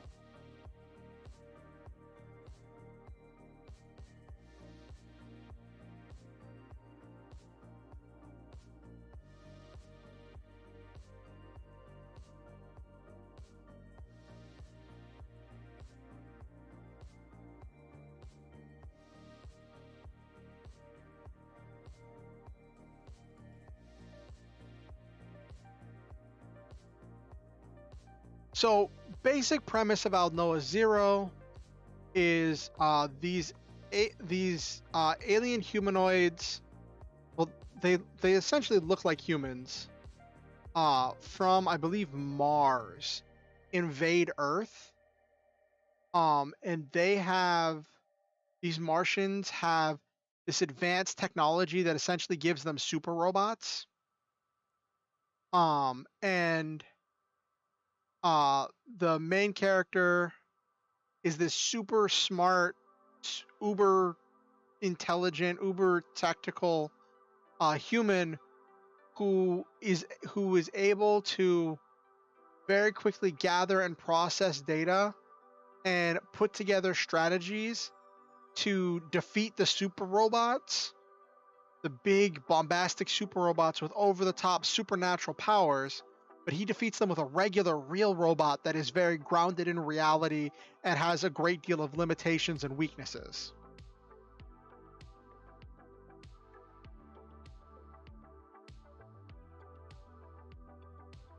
A lot of people didn't like Aldnoah Zero because the main character's entire thing was he was like this emotionless tactician. He cared for people, but he traded in his humanity in order to be able to fulfill his duty and protect all of the people that he loved.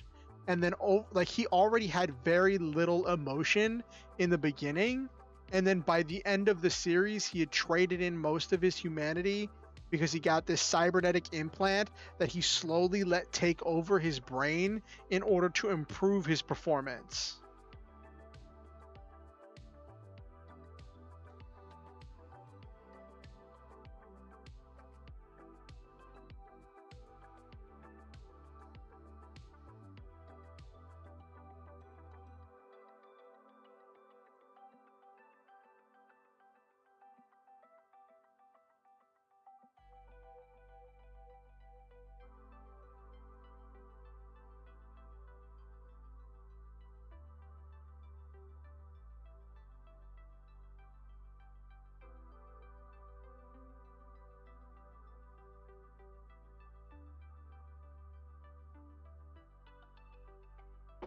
Okay, how does Jesus challenge the rich and powerful? Suggest that all people are worthy of love.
Okay.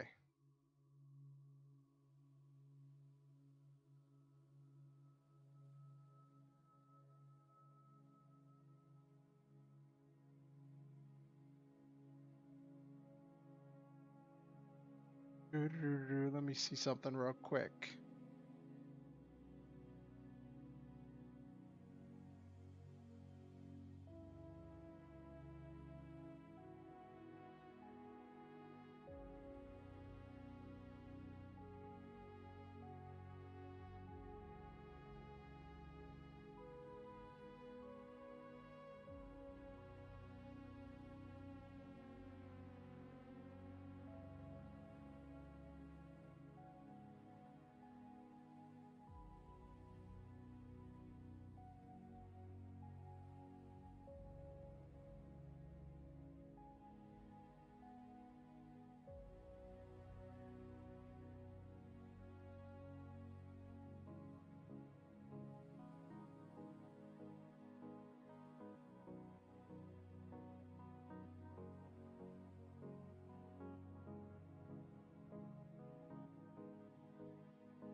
Hmm.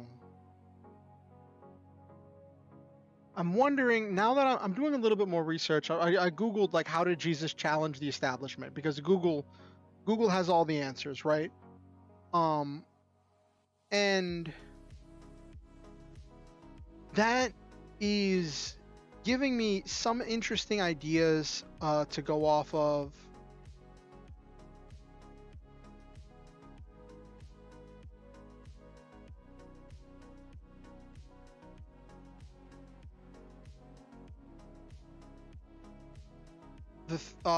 One of the big things Jesus did was he forgave and he healed. He forgave people and he healed them.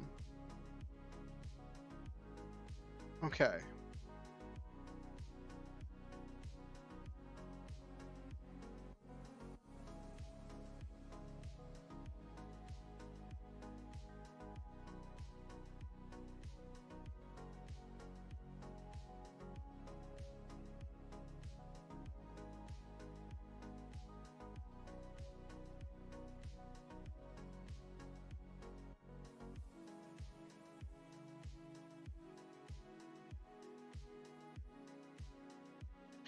So that's where I'm like, okay.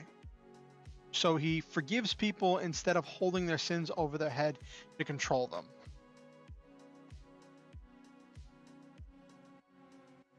How does this translate into a show? How does this translate into a story?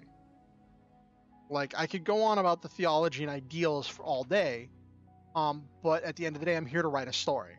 So that's for how to translate this into a story.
He refuses.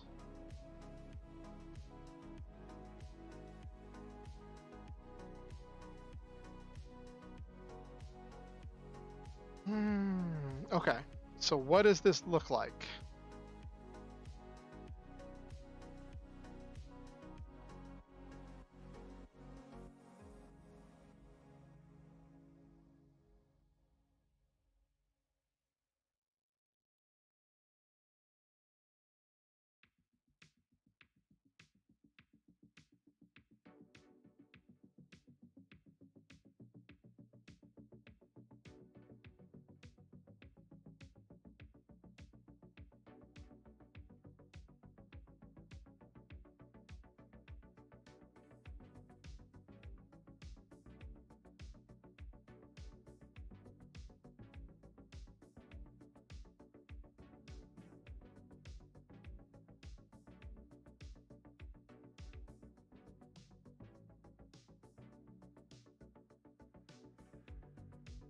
Ugh.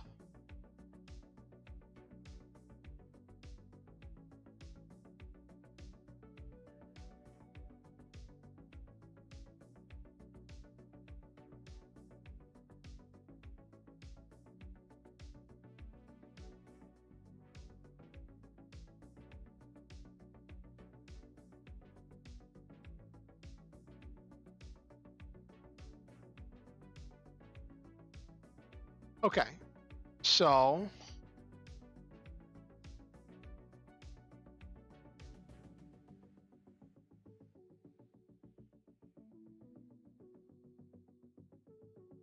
we've kind of gone around in circles a little bit. We've got about 10 minutes before we start winding down, and I want to circle through what we have so far. Um, I haven't put together an outline yet, because I still have to lay out a couple more things to just nail down a few things before I start putting this together.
Okay, so this idea, because I'm focusing a lot on what Jesus is doing because I have these things about, like, I wanted to have a good, clear understanding of what's happening, but a lot of that is happening in the background or things that are being observed.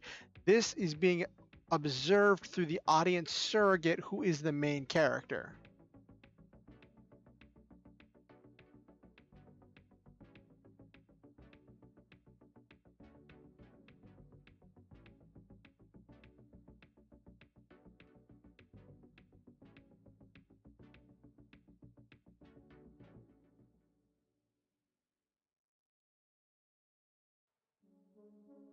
I'm gonna try for the last, like, 5 to 7 minutes before we start winding down. I'm gonna try writing a scene and see how I feel about it.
Yes.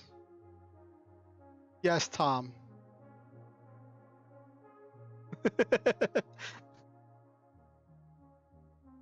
Welcome to stream. I had a bad idea and ran with it.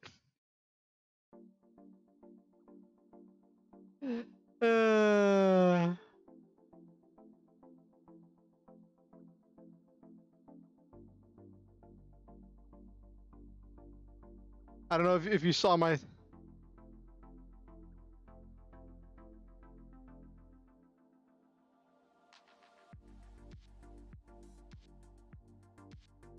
Ooh, that's a thought. I'll put that in my notes.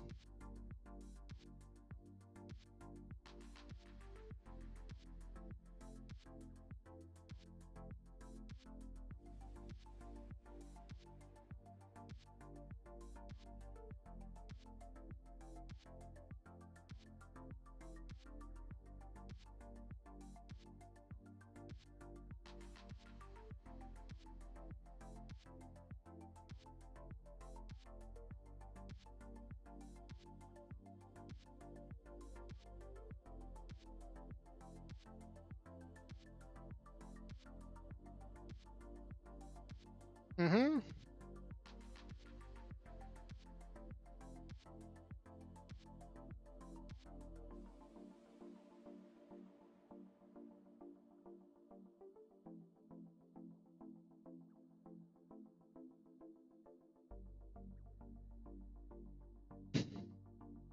Oh gosh.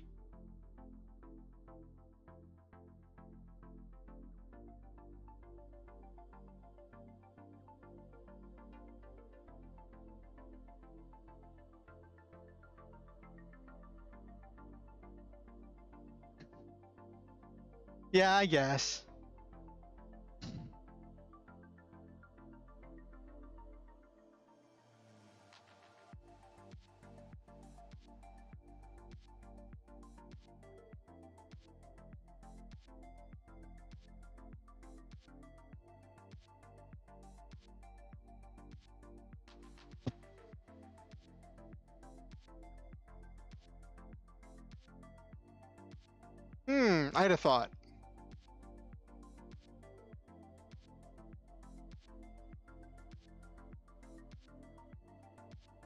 I had a thought. Hold on. Let me try putting this together. Hold on. Let me pop open my notes.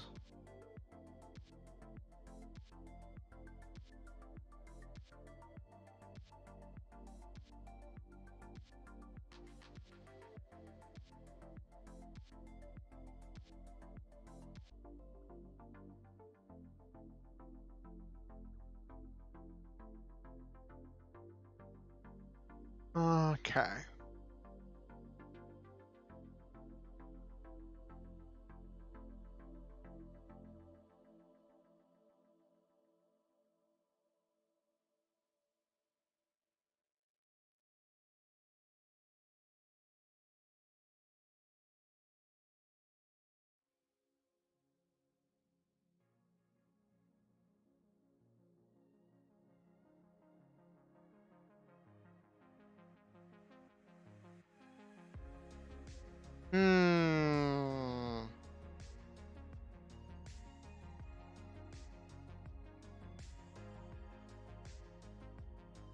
I hadn't thought that far. I'm still brainstorming, trying to come up with a scene, trying to come up with something. I had the idea less than like 3 hours before stream. And I decided to just dig through it all here on stream with everybody.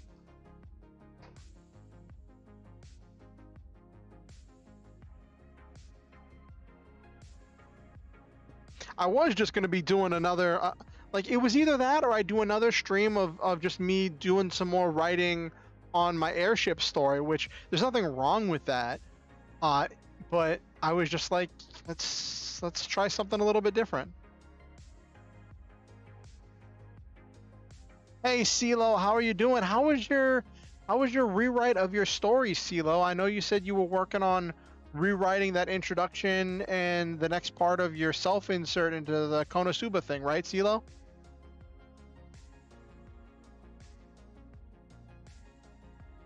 Hmm.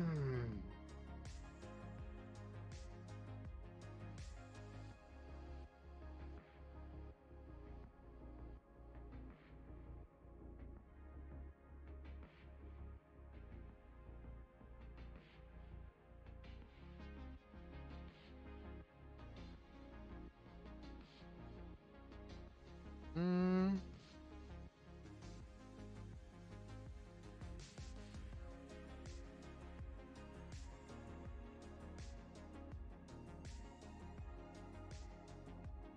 Finish your write of the chapter I'd posted. I think I got the outline in my head for the next chapter.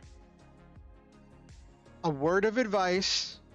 I don't give advice often, but I will say a word of advice.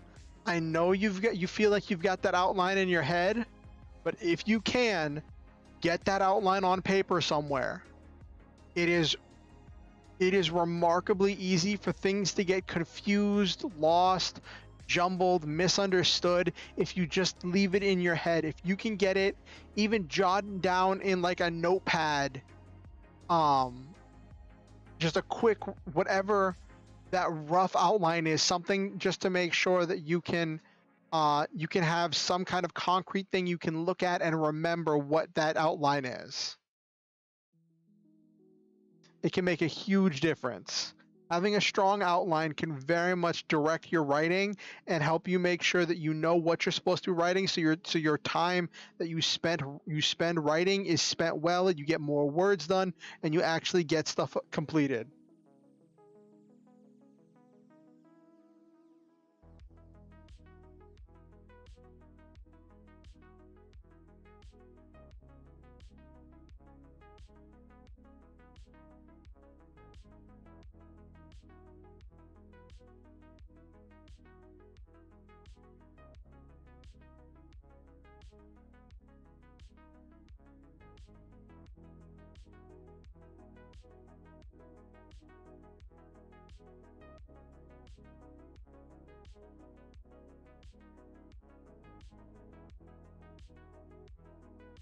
Mm-hmm.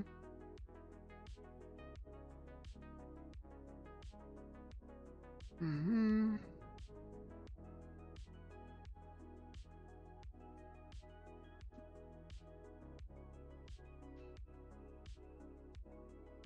So the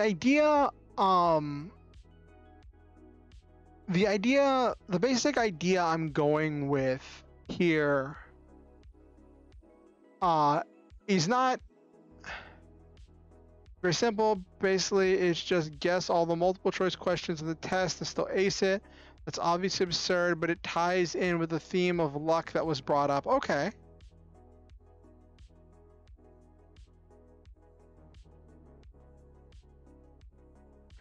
Well, I know, like, that was the whole point of like the whole goddess thesis thing, was like, what is luck, and saying that goddess was technically the goddess of luck or something like that. Wasn't that the thing, CeeLo?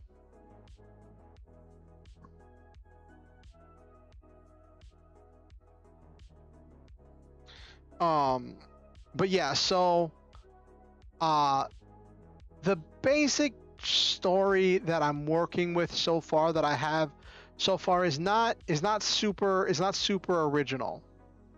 A lot of it's still in flux, and I haven't nailed down a lot of stuff yet.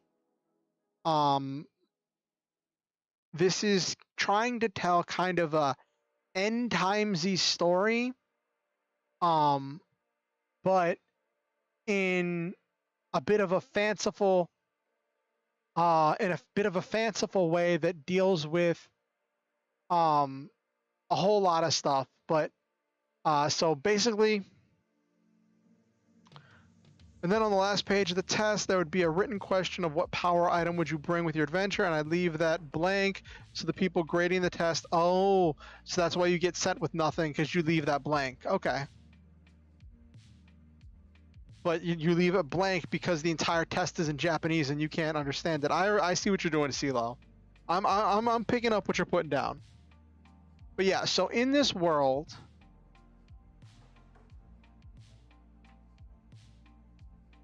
ah,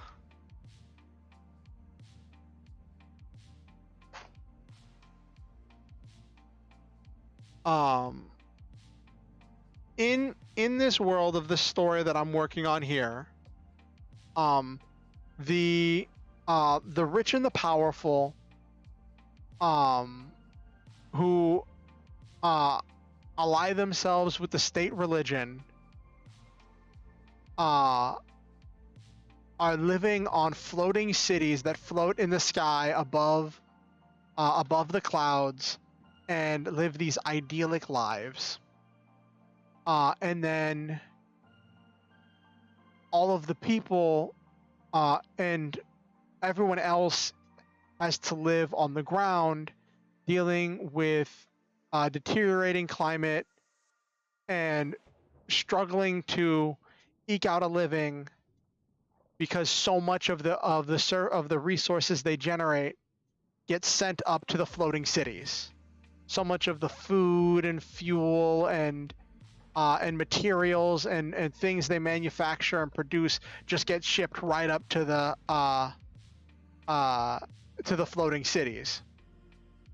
And then this is all enforced by these beasts that the central government has sent down to enforce their will on the surface. And they've designed these beasts to look like biblically accurate angels, to look like these literalist depictions of angels with massive numbers of eyes and bizarre numbers of wings and different animal heads. And at the center of each one of these beasts is a person who's been twisted and manipulated and hurt in order to become the core driving force of these beasts. And so the idea that I have is the main character, because Jesus isn't the main character. The main character is a mech pilot that is part of a rebellion that is dedicated to just destroying these beasts and killing the humans inside of the beasts, because they believe that there's no way to get them out, and even if they did, they couldn't forgive these humans for all the things they've done while they were part of the beasts. And then you introduce Jesus, who first is introduced as this prophet, this person who's like acting as a teacher, and with all of these ideas. And then I like what you're putting down, Tom. Thank you, CeeLo. I think interesting can mean so many things. And then Jesus enters the battlefield and not only defeats the beasts, but also heals the people inside of the beast, freeing them from the beast that they've been encased in, and forgiving them and welcoming them into a loving community that's built on love and care and mutual aid.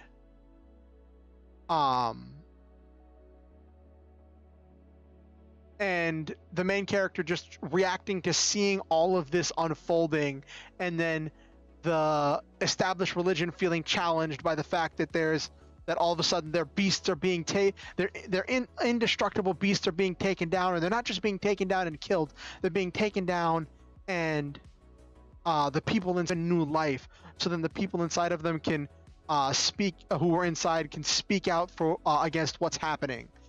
Which creates bad PR and all of these other things. That's the loose idea I have. But Like, a lot of stuff needs to get nailed together. A righteous rage battle. Ooh, maybe against the uh maybe against one of the bosses. Uh maybe whenever he challenges one of the,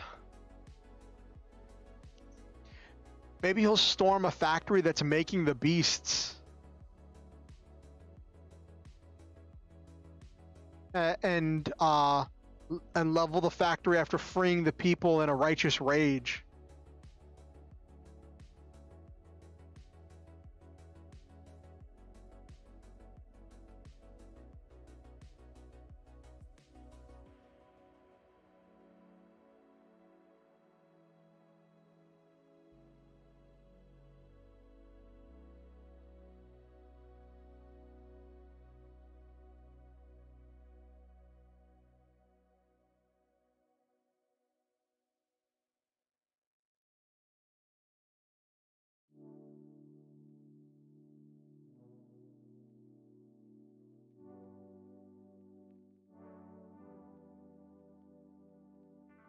Okay.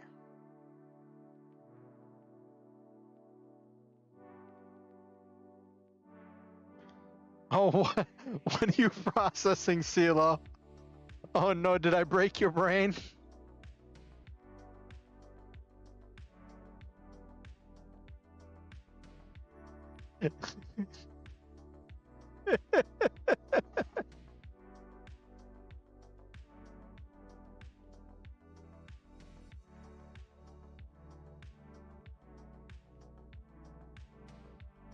Like I said, I know it's a bizarre idea. Oh, I'm stimulating your brain. Okay, that's good, I think. I always want to inspire new thought and creative designs. Hmm. Ooh, what you got? What you got, Nabaru? You know I love bizarre ideas.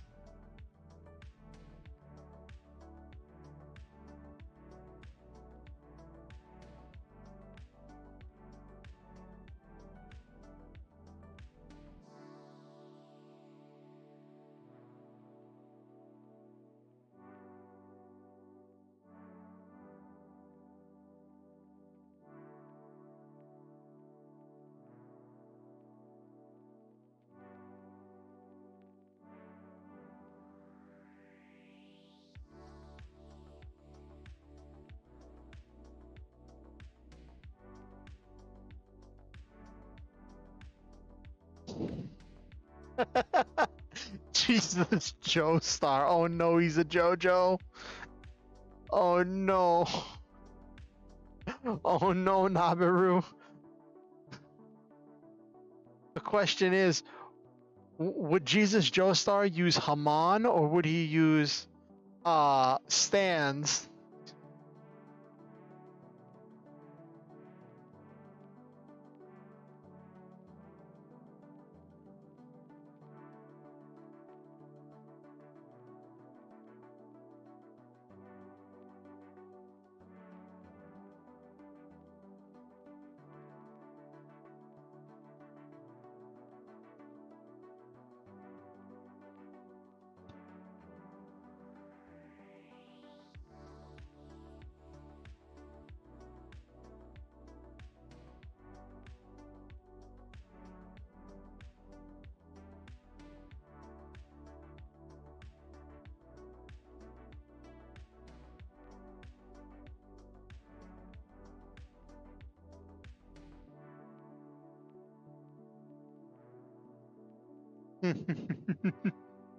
You might be onto something there, Nabaru. You really might. Uh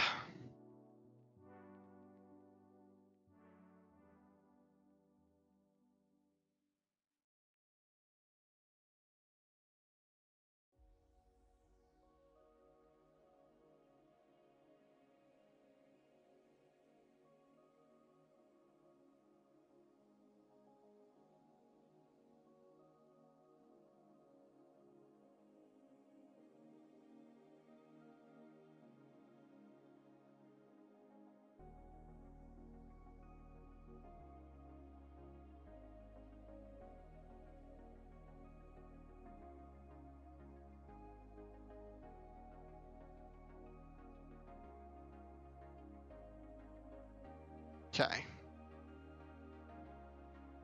Ba ba ba ba ba. D's are not limited by the rules of mortals. Exactly, Nabaru. Oh no, CeeLo.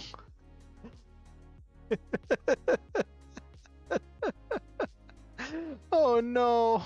Oh no. You gonna be okay there, bud? Uh.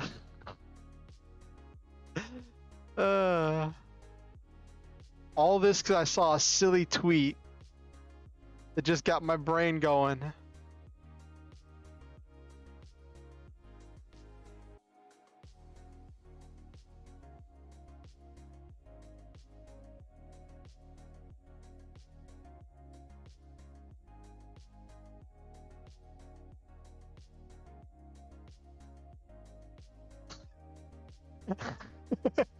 What? I just created a villain. How did I create a villain?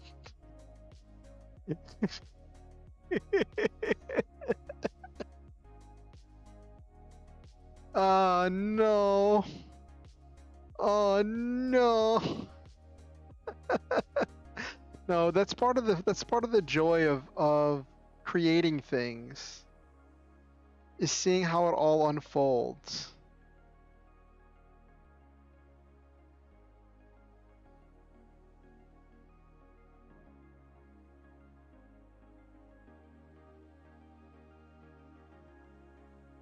Yes, let's get out of the volcano first.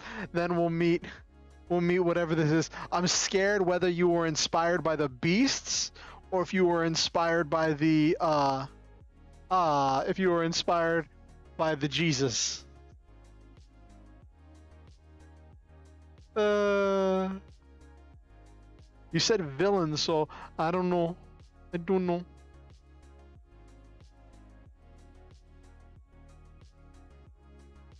All right.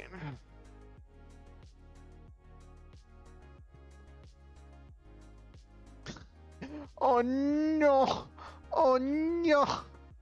Then I'll get to tell everyone that was my fault. All right.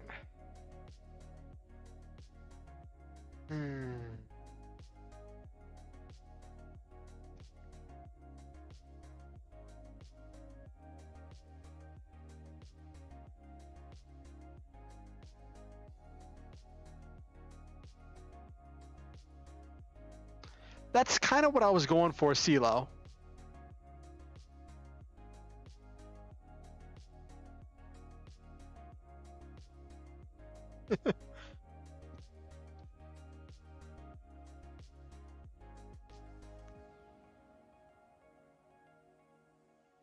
Mm-hmm. Yeah. That's kind of what I was going for, where it was this idea that like the beasts are based on these extremely literal interpretations of angels, right? And it's to reinforce the idea that the state it's to try to reinforce this idea that the state religion is correct because they are the ones with the angels, right? And but then it if anything highlights the fact that the state religion has become perverted from its original form because it has removed all care for the helpless and the needy, and has become so obsessed with the rote and the letter of all of these laws, that yeah, that's kind of what I was going for. I personally believe that this might sound problematic to some, but I personally believe that the Book of Revelation was a commentary on what was going on in the world at the time and expressing these lived-in experiences of experiencing Jesus and surviving in a hostile society, and what that looks like in this kind of fanciful way, right? And that's kind of what I was trying to do here, to take these experiences and to take this understanding that I have of Jesus and express it in this very unique way, in a way that's true to me but still its own thing,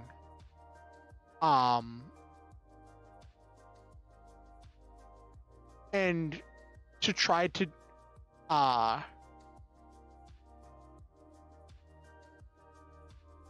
Temple of Caiaphas. What's that, Tom?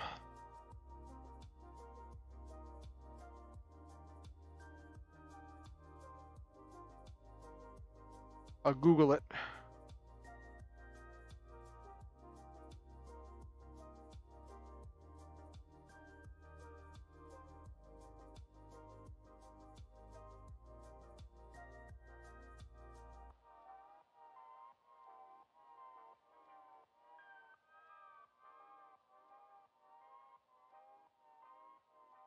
Oh, okay.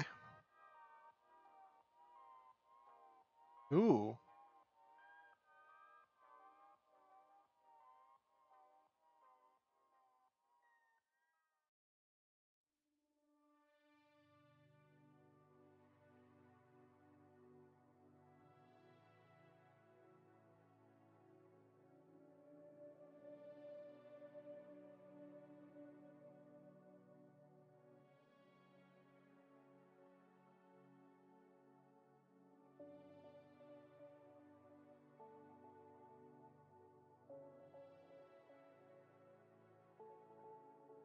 Okay.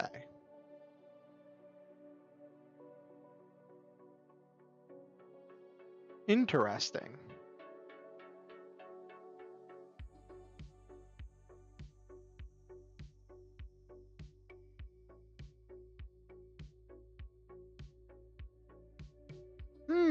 That could be interesting.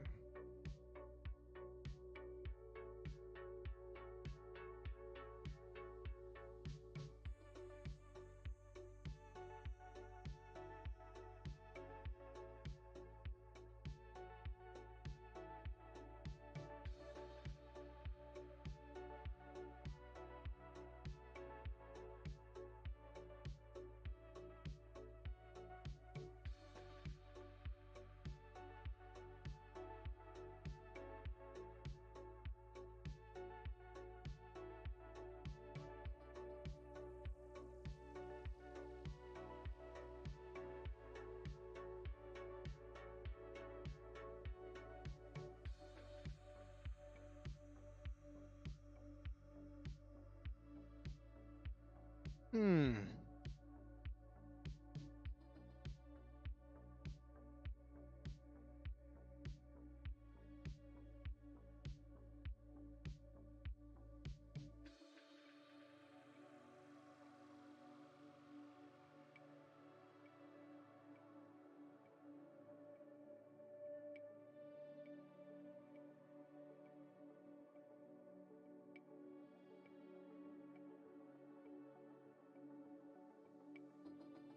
Hmm.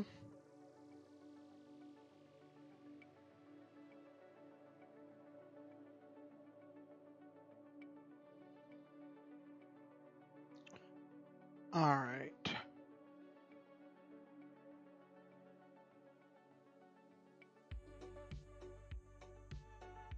All right. I think we got a lot of notes down. I didn't get the scene written that I was trying to write. I got a little distracted, but that's okay. I think we got a lot of notes. I'll try to take some time to review this over the course of the week. Maybe next week Monday might kick around this. Maybe I'll have something more defined.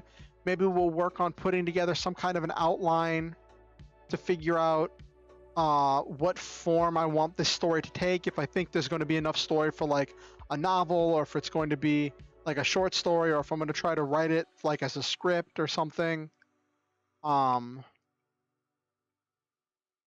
We'll we'll see what that looks like in the future.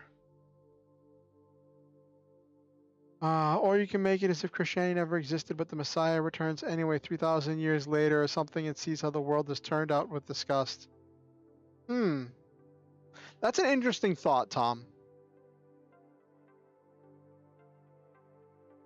Like that definitely has potential.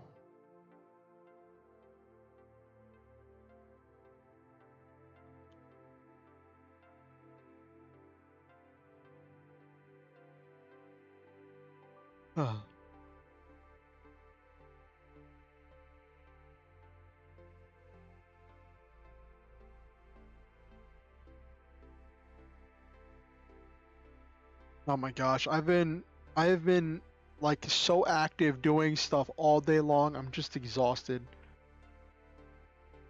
Uh,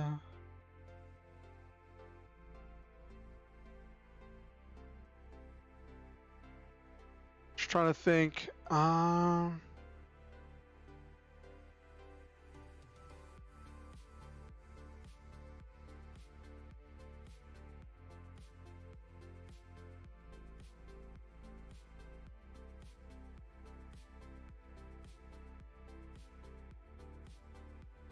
Well, thank you for coming, Tom. I appreciate this. I appreciate your input, and I appreciate every one of you being a member of this community.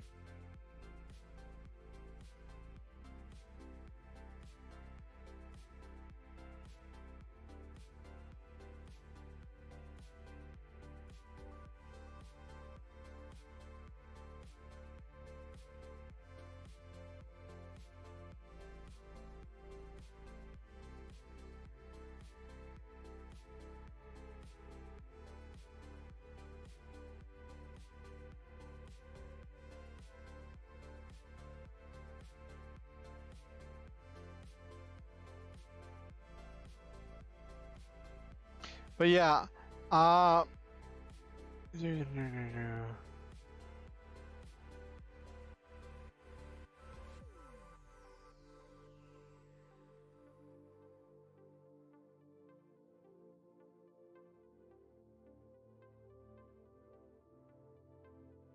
okay.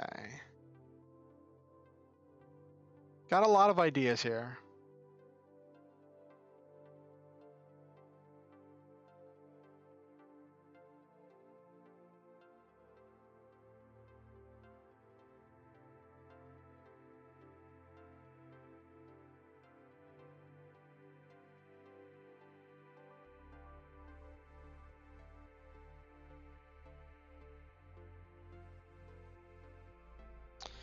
I don't know.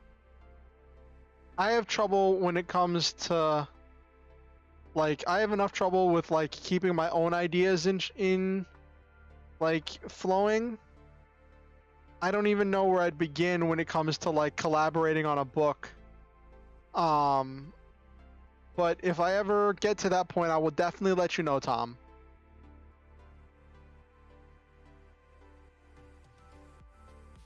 Right now, I'm kind of just like chasing down whatever ideas really kind of uh not strike my fancy, but whatever motivates me, whatever drives me to move, whatever gives me the get up and go to actually do something, I try to run with it. I may not run all the way to the end of the race. Like it may not turn into something I publish or release to other people, but I think that there's something special to be gained from the journey. I think there's something special to be gained from the experience of creating something and of like going through the writing process.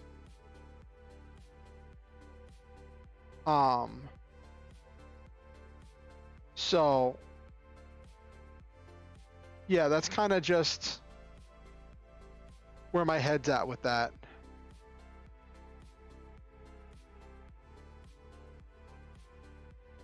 All right, let's wind down for the night. Let me change up the music a little bit.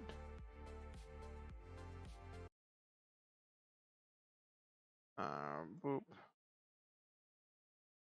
Let's. Oh, what's this one?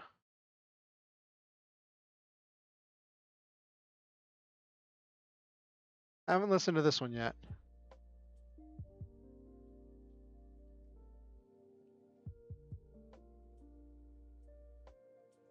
Okay.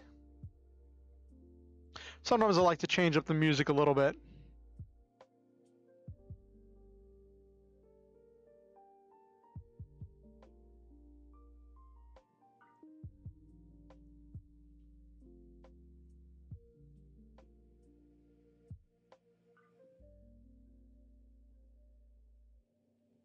That's always an interesting experience, CeeLo. Uh,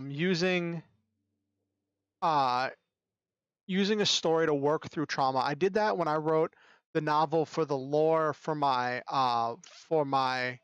vtuber. A lot of it was expressing some of my own fears and emotions and working through some of my traumas over the course of the writing process. I still want to. I want to publish that in some way, shape, or form before the end of the year. So I have to get back to editing that. I had asked someone to edit it before, but because of some life situations going on, they weren't able to finish editing it. So I've got like a partially edited manuscript that I'm still working through. Well, I'm working through like editor's notes. I have to actually do the editing, but they gave me you know what I mean. And I feel like in the lore novel, I was dealing with some of my traumas with homelessness and my anxieties and fears with finding a place for myself with the world and growing older. And where I want to fit in the world. And this kind of feels like working through some of my experiences as someone who grew up in a religious conservative community, and someone who grew up seeing some of the nasty sides of religion. Like nothing overtly terrible happened to me. Nothing like that, but I saw some of the constant microaggressions, the entire mentality that focuses on the next thing to do instead of the people to help.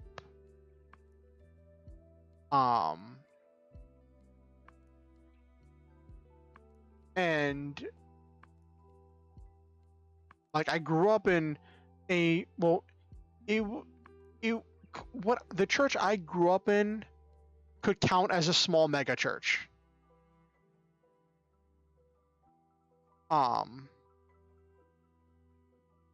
Just with the amount of money it had and the size of the church and the projects that they could undertake. So I guess that some of that is kind of this putting the old understanding of Jesus and religion against some of my newer adult understandings of Jesus, and kind of working through some of that a little bit. I firmly believe that it can be a very healthy thing to work through a lot of these things, a lot of personal experiences through writing, which is one of the reasons why I think that even if you never publish it, even if you never share it with anyone, there's something special to be gained from the process of writing and creating stories.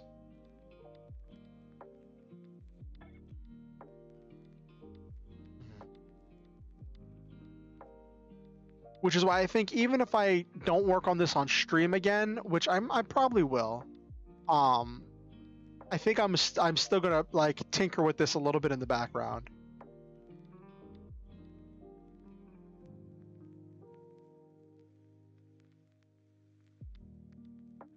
That's a good question, CeeLo.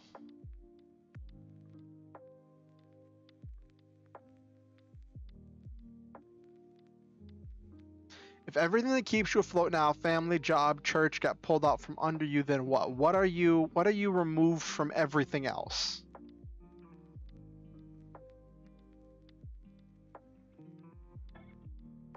Anyway.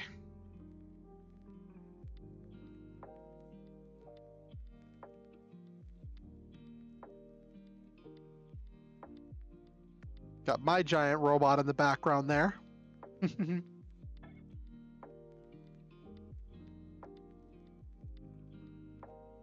All right, so let's wind down for the night. Let's say our goodbyes. I probably need to get to bed because I have been up all day long. Gonna spread some diatomaceous earth before I go to sleep to keep the bed bugs away. For those of you who don't know, I like to end my streams by saying positive affirmations and good things about all of my viewers. And let's get that started. Boo. To Silva, to Nabiru, to Superhero 60. To who else did we have in here?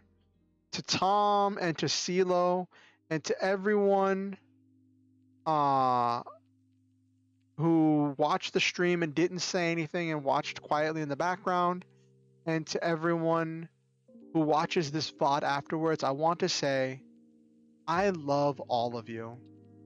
I believe in each and every one of you, and I think that each of you possesses a special, unique, one-of-a-kind energy that only you can bring to everything you do. I believe that each one of you makes this world a better place just by being in it, and I'm grateful to live in a world with you in it every day. And I am so grateful you give me your time and your attention and your energy. I appreciate each one of you, and I think that you're truly unique.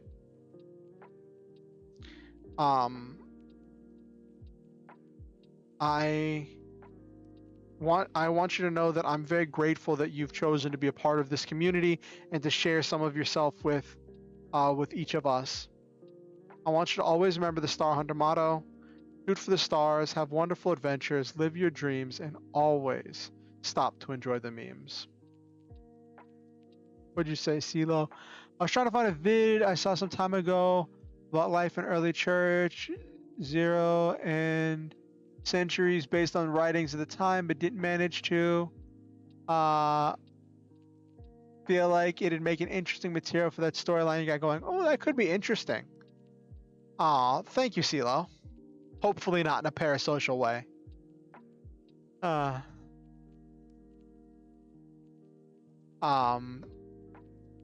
And I want you all to know that, like, yes, no homo. I want you all to know that you're all important to me in some way, shape, and form. Like, I was talking to my doctor about what I do and how I like right now I'm not working because of medical issues that make it so I can't work right now. But I try to make sure I do something every day so that way I'm getting out of bed. I'm doing something. I have some kind of activity, something I do every single day to make sure that I'm interacting with other people. I'm getting out of bed and I am doing something because I don't want to retreat to a dark place within my depression and anxiety. And all of you, the viewers, the people who are members of this community, who share so much of yourself with me, with your writing, your ideas that you share, and the little quips and jokes and things you say as part of chat. Each one of you is a part of that for me, and it helps me with getting that social activity, that interaction, and keeping out of that dark place. And I appreciate it. I appreciate your time and your energy. I do ask that you like the stream. It helps the algorithm with pushing it out. And if you have any friends, family, acquaintances that you think might enjoy my content, feel free to invite them to the next stream or to show them any of my content. My next stream is going to be Friday, 8:30 p.m. EST. Probably going to do another Legend of Dragoon stream. People seem to enjoy that, and I had fun with it. So probably do another one of those.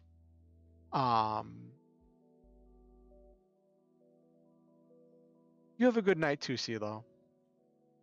If you want to keep up with what I'm doing on YouTube, you can subscribe and ding the notification bell if you haven't subscribed already. If you are subscribed, please make sure you're still subscribed. Sometimes YouTube will randomly unsubscribe people, and it's kind of annoying.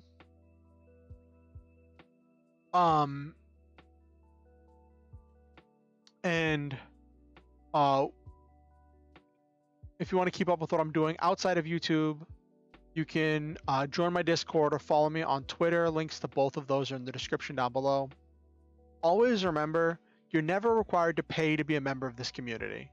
You're never required to donate to be welcome here. Just your time, your attention, and your energy are payment enough. With that said, if you ever feel motivated to donate to improve the stream or to improve my life, there are links down below in the description where you can do that. And I appreciate any little bit, any bit, little, large, any amount that you do donate towards helping me out. But yeah, next stream is going to be Friday, 8:30 p.m. EST. I don't know what that is in other times. I just know what it is in EST. I will see you all there. And you know, if this idea is still gripping me, maybe instead of doing a gaming stream, maybe we'll do another writing stream. Who knows? We'll see. I'll announce it before stream next time. Anyway, have a good night.